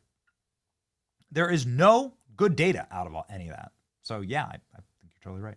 Thank you, Benny and crew and mods, for everything all you do. There's mods. The mods, Jerry, Ashley, shout out. Mods in the chat. Says Katrina. Thank you, Katrina. And then really quickly, we're going to save the children. That's exactly right.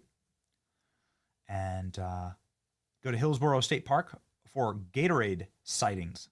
Well, hopefully we have some Gatorade while we watch our Gators. And ladies and gentlemen, one happy FAFO day to you from Night Call.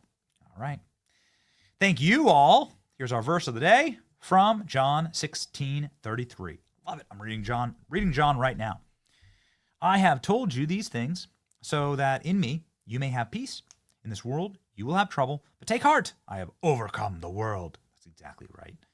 There is going to be trouble, ladies and gentlemen. That's guaranteed in the scriptures. Guaranteed.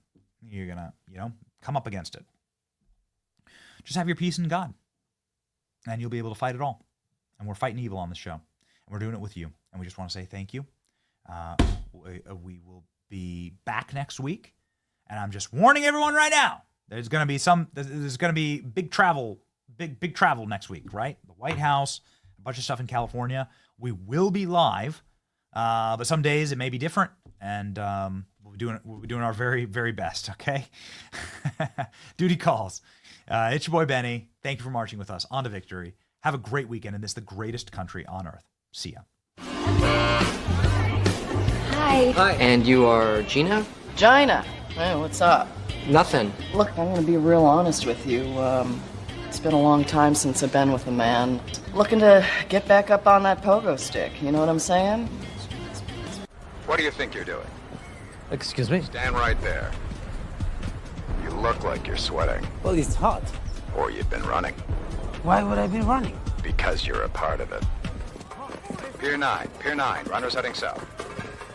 I'm a tourist. Tourists don't run. Droid assistance, please. Wait, what is he? He said No, you misunderstand. hang. No, he means what? Hang.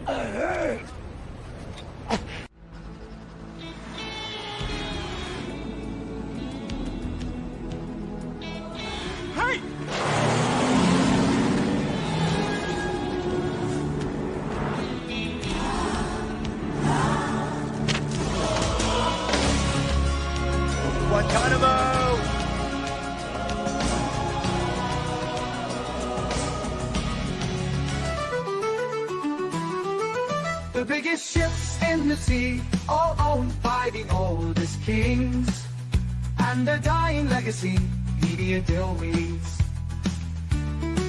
Soon will the Benny Show come to mind the salt from lives for fun. Leave the gold and bring the gun, we sail for #1.